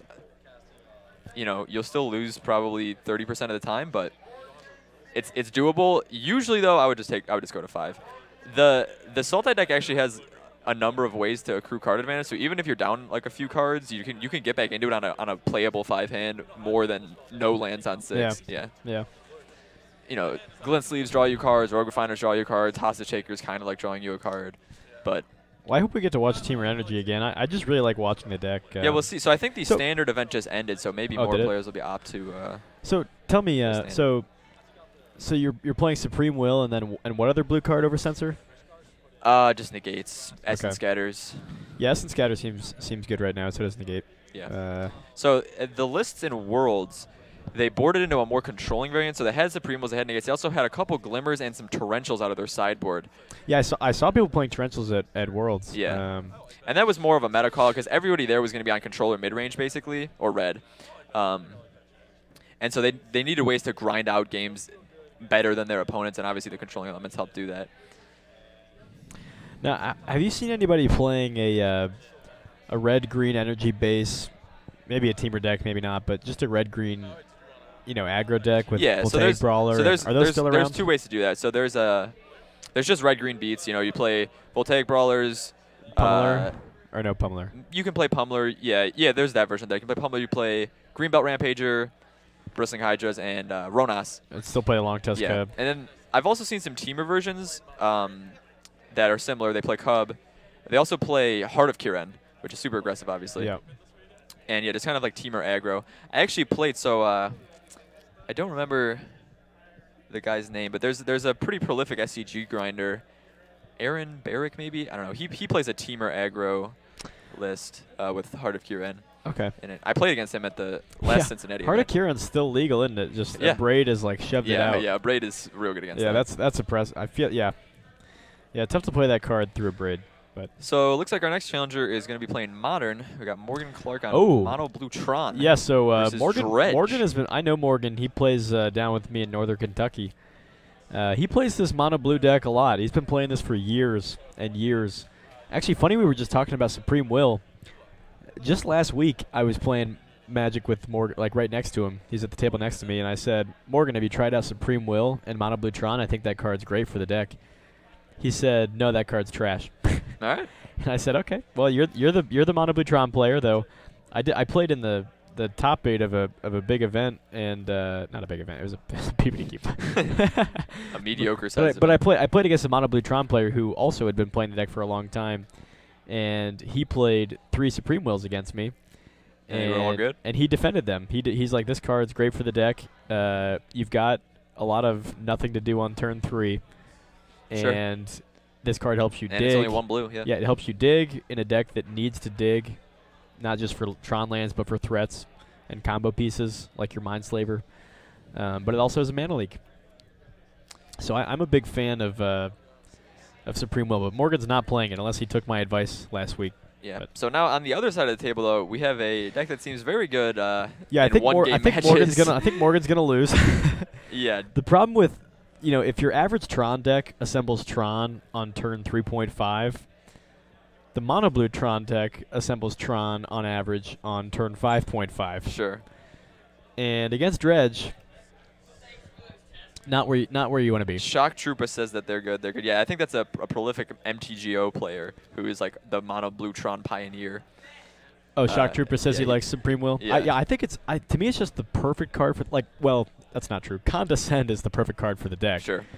But the second perfect card, I feel like Supreme Will is like Condescend number 5 and 6.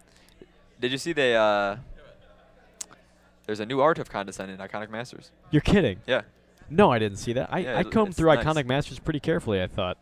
Is Nope. is it cool? Yeah, it's nice. I need to look that up right now. The old Condescend is kind of weird, but So starting with a Neonate versus a map, I'm thinking Frank is feeling good about seeing the map. well, I don't know because I think Morgan actually does have the other Tron piece in hand, so we can find the third on turn 3. So that's pretty good. The thing about the mono blue Tron deck is you don't really play Karns very often because you don't usually have it on turn 3, and Right. Karn's not Karn is good probably except the- for on turn 3 or 4. If Morgan has the Worm Coil, that's pretty good. Sure. If he doesn't have the Worm, well, actually, let me say this: Morgan, like most blue Tron players, is playing Treasure Mage to go find Oh, big threats. Yeah. to find the Worm Coils, but that makes it a turn slower, right? Because Treasure Mage is a 3-drop.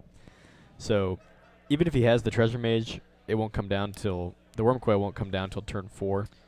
Yeah. Ugin, Adam said in chat, is probably one of the best Yeah, cards here. So yeah, we see Frank Ugin's what they play. going off here. He dredged Stinkweed off the Neonate draw, and now he's got a Faithless Looting, which allows him to dredge Golgari Thug. And he's hit already a Bloodghast. There's a Conflagrate. Another Stinkweed Imp. So Conflagrate's good here, but not great. Right. Face damage is fine, but you don't have a lot of relevant things to kill. Ooh, we got an Amalgam and an Archimepa. Yeah, that's pretty good.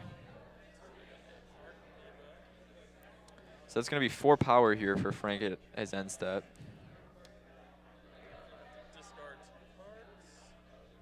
You discard another Amalgam, but that one does not actually see the trigger. That one's not going to get the trigger from the Narcomoeba. Partarapan, thanks for the follow. I think that's apron. I think that's part apron. Is that what it said? Like part half man, part apron? No, I think it was spelled differently. Oh. I thought it said part apron. That's possible. So he found a land for the Bloodghast, which did trigger the other prized Amalgam. Yep. And Morgan does have Ugin, and he does have Tron next turn, but he doesn't have the ability to cast Ugin. Yeah, Ugin's an 8-drop, so can't play it unless you got a Simian Spirit Guide here. Which unfortunately Mono Blue Tron is not No. going to be playing. So let's No. see. If he's able to survive, so he's taking 8, 9, taking at least 9. So he, assuming Frank has no other damage, which he has Conflagrate, so we know he does, Yeah. he would be able to cast Ugin, but he would be at 1. Looks like he just whiffed there, though, right? That's a Golgari Thug and... Yeah, nothing super relevant. Yeah. So does Mono Blue Tron not play Spatial Contortion? No. Maybe not even their board. That seems like a good board card. I don't know. No. You might have the your favorite card. Yeah, Warping Whale. Warping Whale, Well, of yeah. course. He probably has Warping Whale, but no, I don't think he has Spatial Contortion. I don't think you need Warping Whale in a deck where you're actually playing counters, though. That's a good point. That's a good point. Yeah, usually Mono Blue Tron's main board let's counter see if package is just Morgan's able Condescend to and do Remand. anything. Oh, he might have an Oblivion Stone? Not sure. Just going to... Ooh, nothing to play on 7? He just passed the turn. Yeah. Ooh, wow. What? He's literally nothing he could have played. He's got a Mind Slaver, looks like. Don't you just play that? Maybe he's got an instant he can play? What instant can you... Oh, maybe he's got Scour from Existence, you think? Oh, man. Is that the 7-mana? Yeah, that's... I don't think he has that. I don't think so either. And, you know, notably, I think it was correct to just play the island there, right? So you could play your Treasure Mage and block. Because now he's just dead to Conflagrate. Sure. Or play your island. he was dead to Conflagrate either way, right? Play your island, buff a counterspell. Yeah. Yeah, that did not seem like a great line for Morgan there. Probably was going to lose this inevitably to a Conflagrate at some point, but... So he had a Remand in hand, too. Remand is really good against Conflagrate, yeah. Because you can't really pay the cost very well again. Maybe Morgan just felt like he had already lost this game. There wasn't really... He was just playing Tron because he wants Tron, you know? That's what I'm not sure he did necessarily lose the game, right? You're playing Tron, you play Tron, right? That's what you don't play your island on turn 3 when you have the Tron piece. Exactly. Yeah, no, I think he needed the. I think if he would have played Island for either, like you said, Treasure Mage or to remand. Did Frank not go for the?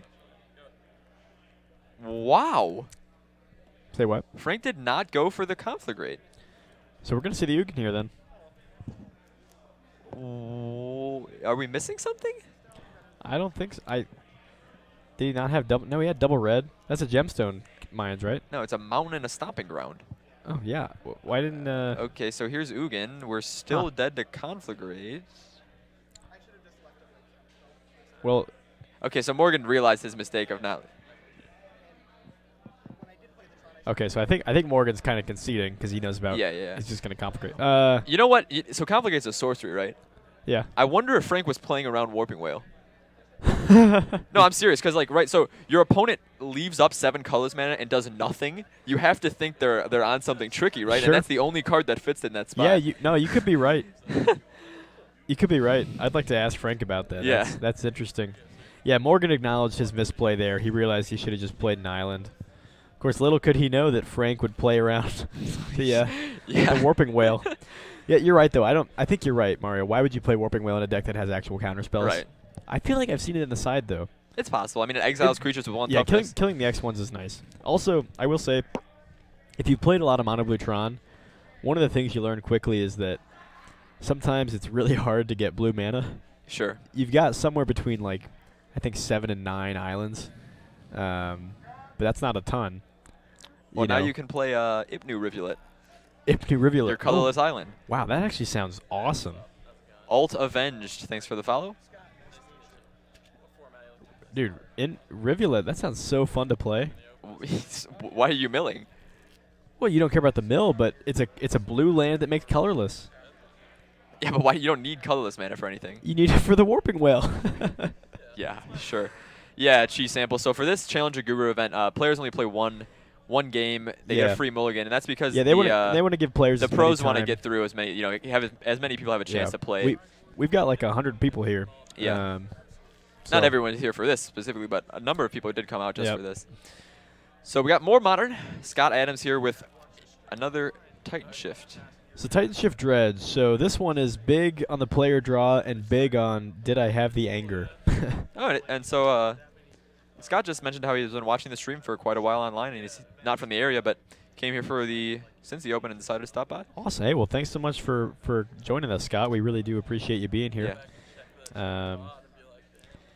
Did he say where he was coming in from? No, I didn't hear that. Okay. Yeah, cheese sample. Appropriately, you're correct. Dredge is a rather cheesy deck to play game 1. I don't think. I mean, that's somewhat true. Scott is actually on Merfolk. Oh, okay. So this is a matchup, folks. We got a game. Just some good old 3/3s beating into each other. Like I said, if it was Titan Shift Dredge, it's more like who's on the play and did you have the anger. This though, I think this can be neat. Yeah. We got some serious tempo value decks that are both going to try to. Yeah, Spreading Seas is probably big here. You want to be. You got to turn on the Island Walk. And that too, yeah. Yeah, because you're right. Without Island Walk, you're just kind of 3/3s beating into each other, as I said. But yeah. I wonder. Do you think he's on blue-green Merfolk? That would be sweet. I saw the list posted from that deck. I'd like to see it in action. So I played. Oh, go ahead. I'm not a. So Merfolk Branchwalker, the Explore 2-drop is just unbelievable to me that it's playable in Modern.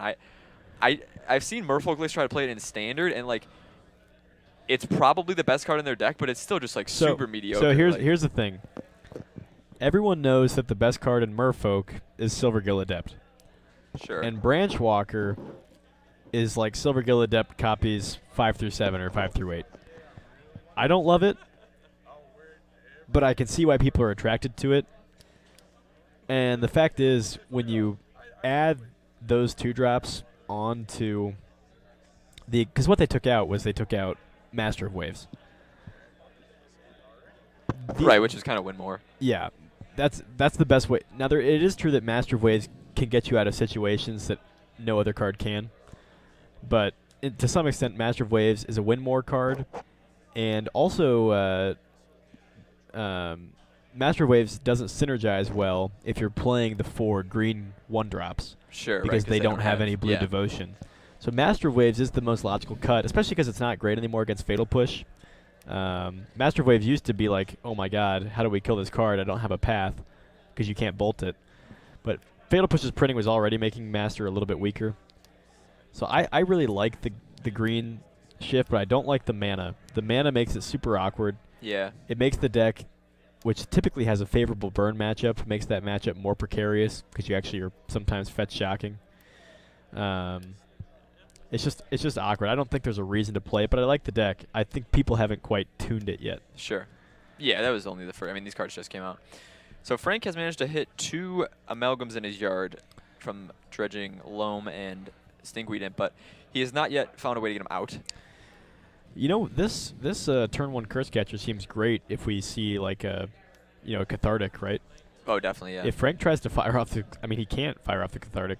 No, definitely not. Unless he just hopes Gotta wait that an Scott additional doesn't counter it. Really, he's really holding on to his 1/1. Yeah. Let my opponent dredge 18 or 15, or And keep my Frank, 1/1. Frank does have the reunion. So Yep. he's just going to go for Loam. Yeah, so Kind of doubt. no reason to counter that. This is going to be countered, yeah. Well, I mean, there's a small reason to counter it, but not really. Yeah, no, it doesn't seem great. Dredge cards with dredge basically say uncounterable. Yeah, more or less. Then we see another basic island.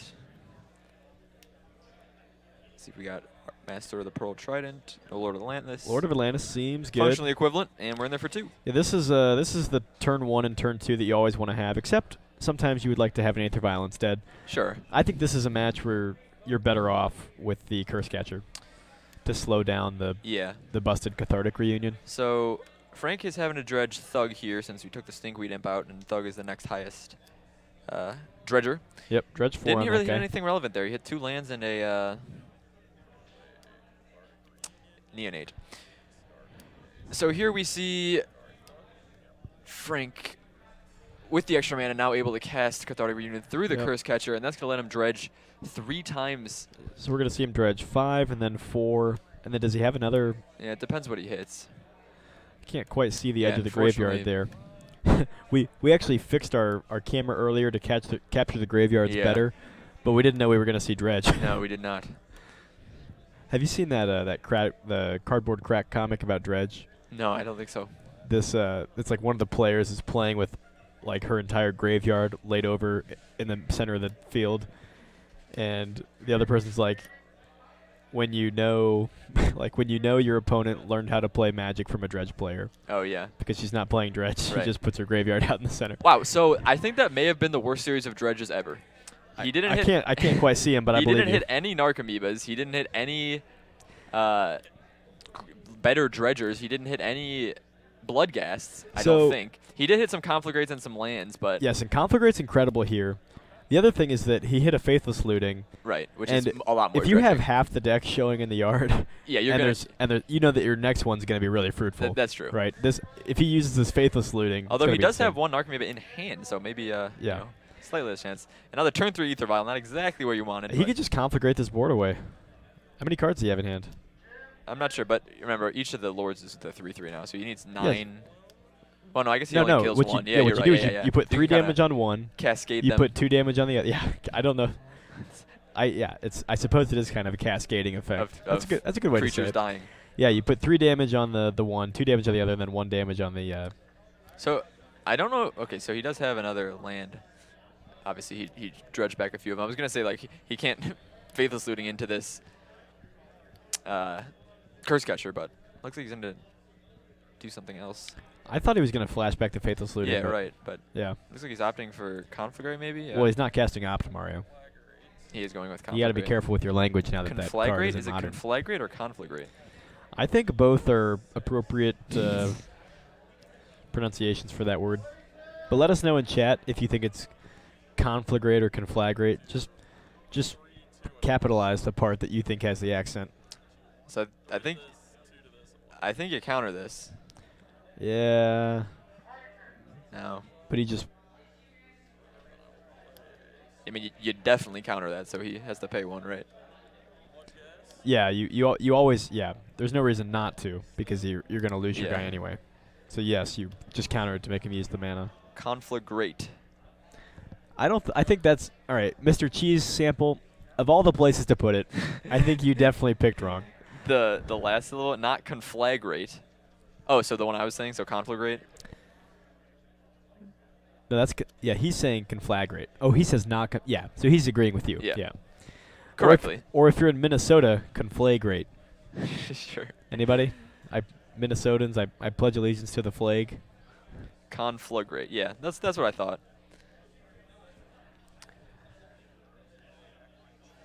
Ooh, look at this little spicy play there. We got the main deck Echoing Truth bouncing 3 prized amalgams into Frank's hand. I suppose that's good, yeah. Yeah. I've never seen the main board Echoing Truth. Have you? Yeah, no, neither have I. I've seen, you know, I'm about to name all the spells that I see as main board and non-Aether Vial spells. And those were the only cards left in Frank's hand after he conflagrated. Yeah, you're right. So they're just trapped there. Yeah. He's gonna have to cast them from blue. I hope this. He could Faithless Looting to discard. I hope he can get a Steam Vents. Yeah. Yeah, I was gonna say I see the main board Dismember, the main board Spell Pierce, the main board Vapor Snag. I'm not sure I've ever seen the main board Echoing Truth. Yeah, that's a weird one. It was definitely good there. Yeah. Yeah. So Faithless Looting is gonna let him get rid of 2 of these amalgams. I've never seen that. Really? Is Dakmore Salvage the best dredge target he has right now? No way, really?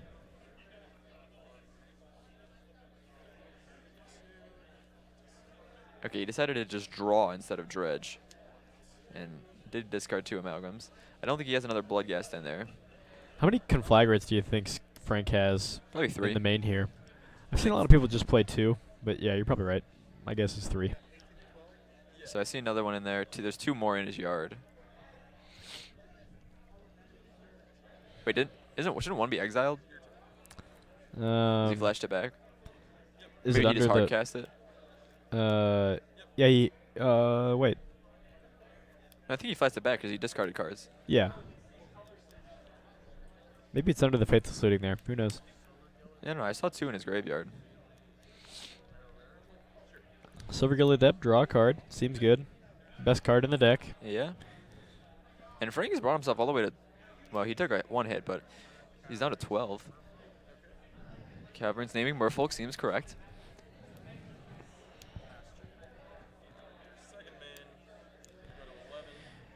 So we'll see the fetch. And, okay, Blood Crypt.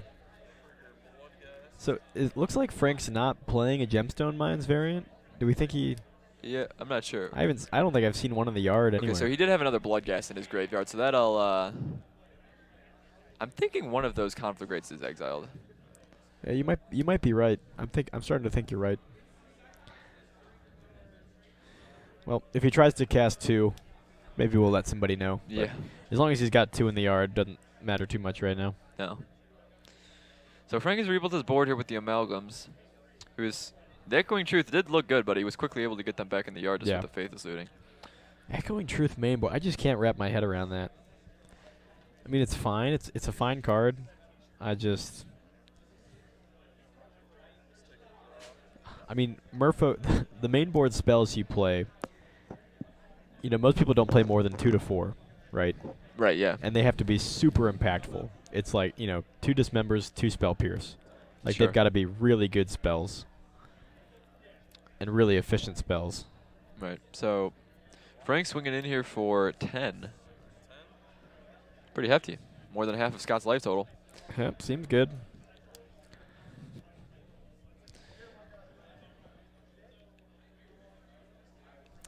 Conflagrate's tough to beat in this game 1. If we got to see a game 2, we'd probably see like 4 relics come in from Scott. Oh, yeah, sure. Most people play. Yeah, the Merfolk sideboard's kind of interesting. Because it's such a linear aggro deck, you play a similar sideboard to like a Boggles deck would play. Right. It's just got like 3 3-ofs and a 4-of, and then like maybe 1 1-of or something. There's the hardcast Thinkweed Imp.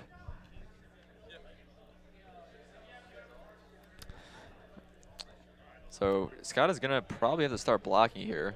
Yeah. Hopefully he gets we know he has Rejury in hand, so hopefully he gets a Lord, and that'll allow him to at least trade. But trading with Dredge is not really where you want to be. Well, thank you, Genitel's Rush I think it's Jeanette is Rush. No, I thought that was like a dumb way to spell genitals or something. Don't think so. So we see a Harbinger of the Tides. That's going to bounce an Amalgam. So Harbinger's not bad. Yeah. Dredge just has a lot of things going for it against creature decks in general. Game 1. Hey, definitely. Conflagrate's super good, and also Stinkweed Imp just stonewalls a lot of... Like, it's really hard to swing through, you know, the ad nauseum Stinkweed Imp. Just get a back plate every turn. So Scott has Reedry, and he's going to get in there for 3 with his Silvergale Adept. Frank chooses to block.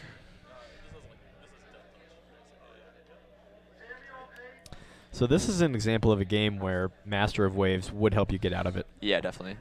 Especially because Frank can't really kill Master of Waves with Conflagrate. No. The only way he could kill it was like with a Dark Blast. I don't think we haven't seen a Dark Blast, have we? No, usually if they are running it, they're only running 1, so it's not. There was a Collective Brutality actually that I saw. Oh, in the main, yeah. Yeah. I've seen people with 1 or 2 Dark Blast main, but you're right. It's by no means necessary. Yeah, Master Waves would be great here, even for just 3 tokens. I think that's interesting. I'm surprised Frank didn't dredge a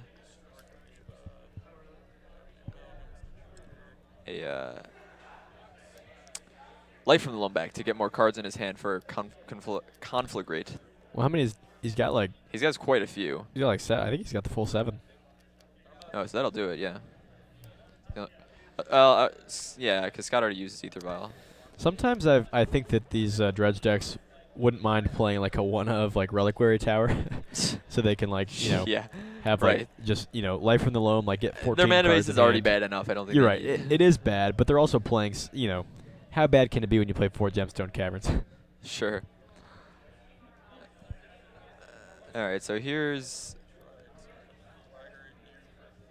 Conflagrate for 3.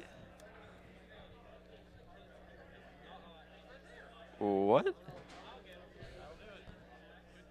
Oh, he was at 2, right, of course. The life total just wasn't updated there. Okay. Yeah, sure. he took 5. Yeah. That was a little confusing for a second. But, all right, folks, well, Dredge taking down Merfolk. That matchup's definitely interesting. I suppose he Conflagrate stuff to deal with game 1. Yeah. A Spreading Seas could have been big for Scott. And if he had like a Spell Pierce, if his Spell Pierce, was taking the place of an Echoing Truth or something, he could really eat into a Conflagrate, right? Sure, but he did need to buy. I mean, that Echoing Truth got him like 3 extra turns. You're right. Yeah. Otherwise, he was just taking 9. Yeah, but I think he could have gone toe-to-toe with those things if he didn't get Conflagrated. Yeah, that's true, yeah. Especially with the Spreading Seas. Yeah, All right, that's so a cool match. We'll see if anyone else wants to challenge one of these players. Yeah, for those of you just tuning in, this is the MGG MetaGame Gurus event here at GameSwap in Mason, brought to you by Top Deck Productions on Twitch. And the Gurus have been here for about 2 hours now, playing local players, challenging them. We've seen mostly the Gurus have been winning, but we have seen a couple wins out of our players, including a interesting first win from a cheesy Heartless Summoning combo deck taking down Jim Davis on green black Tron. Local fan favorite Matthew Manier was playing some Sultai Heartless Summoning. Yeah. And if you don't know what that is, don't worry about it. No one's playing it. It's a gimmicky combo deck that is good game 1 because your opponent might not be able to interact with it, but post sideboard. Or they just don't know what you're doing. Oh, that's true. We actually saw Jim Davis play a turn 1 Relic. He was playing green black Tron against the Sultai deck. Sure. And he had no idea what his opponent was doing. So he cracks his Relic turn 1 to try to draw a land. And Matthew Manier probably, his heart skipped a beat. He's like, oh, thank God, because I could not beat that Relic. Definitely. The way Heartless Summoning combo works with, did you already say Mirror Retriever? Yeah, you need a graveyard interaction. You basically do an infinite graveyard loop. Yeah. And that mills your opponent out. Yeah. With a Altar of the Brood. Yeah. But if you are tuned in to watch this event, and you're liking what you see on Top Deck Productions, do consider subscribing to the YouTube channel. So this month, if you subscribe, you are entered to win a bundle of Ixalan. So Fat Pack, about a $30 value that you can get shipped to you for free just for a $5 subscription. And you'll have a pretty good chance of winning that. Also, if you like the content, you can find us on Facebook, at facebook.com/TopDeckProductions, and also on YouTube. So all of the games that you'll see tonight and all the games that we broadcast here on each night of the week, you can see replays of them on the YouTube channel. And, you know, if you happen to be watching this and play one of them, or play in one of the games that we stream, you can watch yourself there on the YouTube channel. Yeah, it's pretty fun to watch yourself on YouTube. I've got a couple matches of me playing on there, and it's I like to go back and watch them. It's nice to, you know, listen to the commentators evaluate your play, but also just to walk through your own games. See if you made any mistakes or if you find any better lines. Yeah. It's also a great way. I really enjoy watching the stream, the YouTube channel, just because we have pretty high, you know, high quality players that come through the store here. Yeah. A lot of competitive magic that happens, and it's a nice way to accommodate yourself to new decks and even new formats. So Shannon says, when will you send this? So I think the promotion or the chance to win will end at the end of October once, you know, we've seen everyone who's subscribed for the month, and then it will probably be sent out shortly thereafter once a winner is chosen.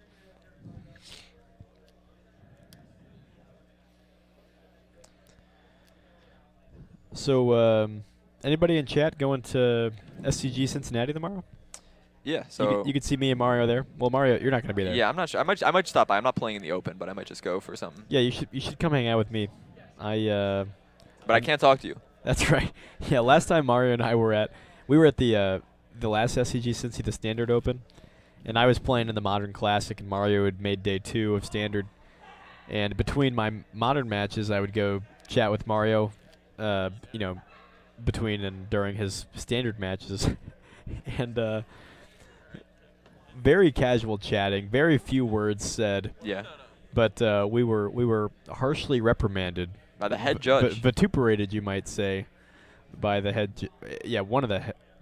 He was not the only head judge that weekend, yeah, but a head judge, and he was very unforgiving about it, very over the top and intense, despite the fact that, you know, one of the conversationalists in these conversations was Mario's opponent, who was also casually chatting with us. Like it was very very over the top. Shannon, why can't you just send it to me now? Well, we aren't sure if you win. Is that what this person's asking about? Is about why can't the bundle? Yeah, we can't.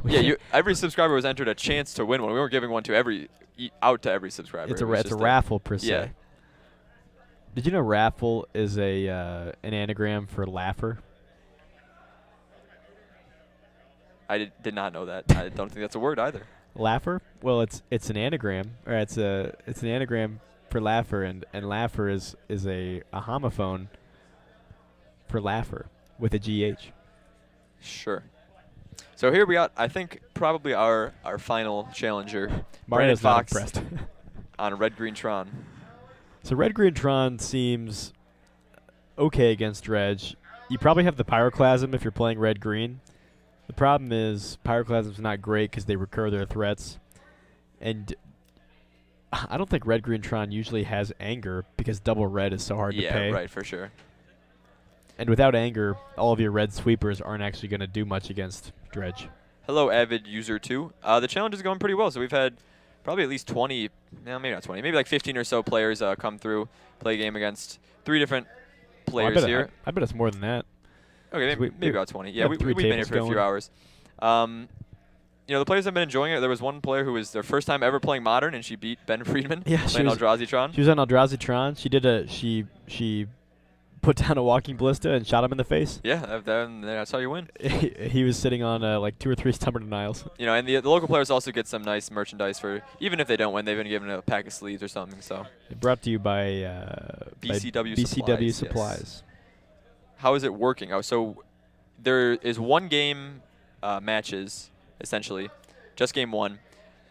And because it's only 1 game, both players get a free mulligan for 7. And yeah, you just signed up to challenge a metagame guy. If you lose, they give you a pack of sleeves, and if you win, you get a little bit more prize. You get a pack of sleeves, I think a deck box, and then also a T-shirt that says that you beat a guru. So Brandon here has his main deck Relic going against Dredge, so that probably feels pretty good. I think he also has Natural Tron, so that probably feels pretty good.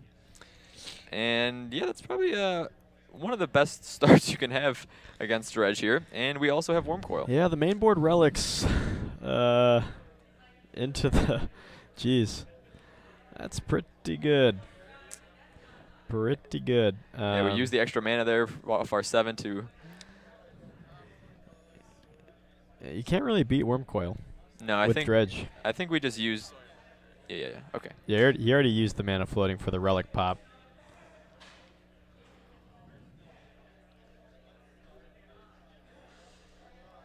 So Frank has to rebuild his graveyard here. And I'm not sure. Yeah, I don't know if he can beat... Well, okay, that's not a bad card. Yeah. What I was going to say is, I don't think if Frank put out 4 Amalgams, 4 Narcomoebas, and 4 Bloodgas, I still think the Worm Coil wins that race, right? Yeah. I also think that... oh, jeez. Well. Wow. That was the Tron Nuts right there. Turn 4 Ulamog. Yep. Yep. After having the Relic against Dredge. Yeah, so you can only do that with 2 towers, right? Yes, yeah, for sure. That's pretty good. Or a Holy cow. Or a Tron, a Temple, and a Simian Spirit Guide. Well, if you're new to Modern now, you know why people hate Tron. Yeah. Jesus, that was brutal.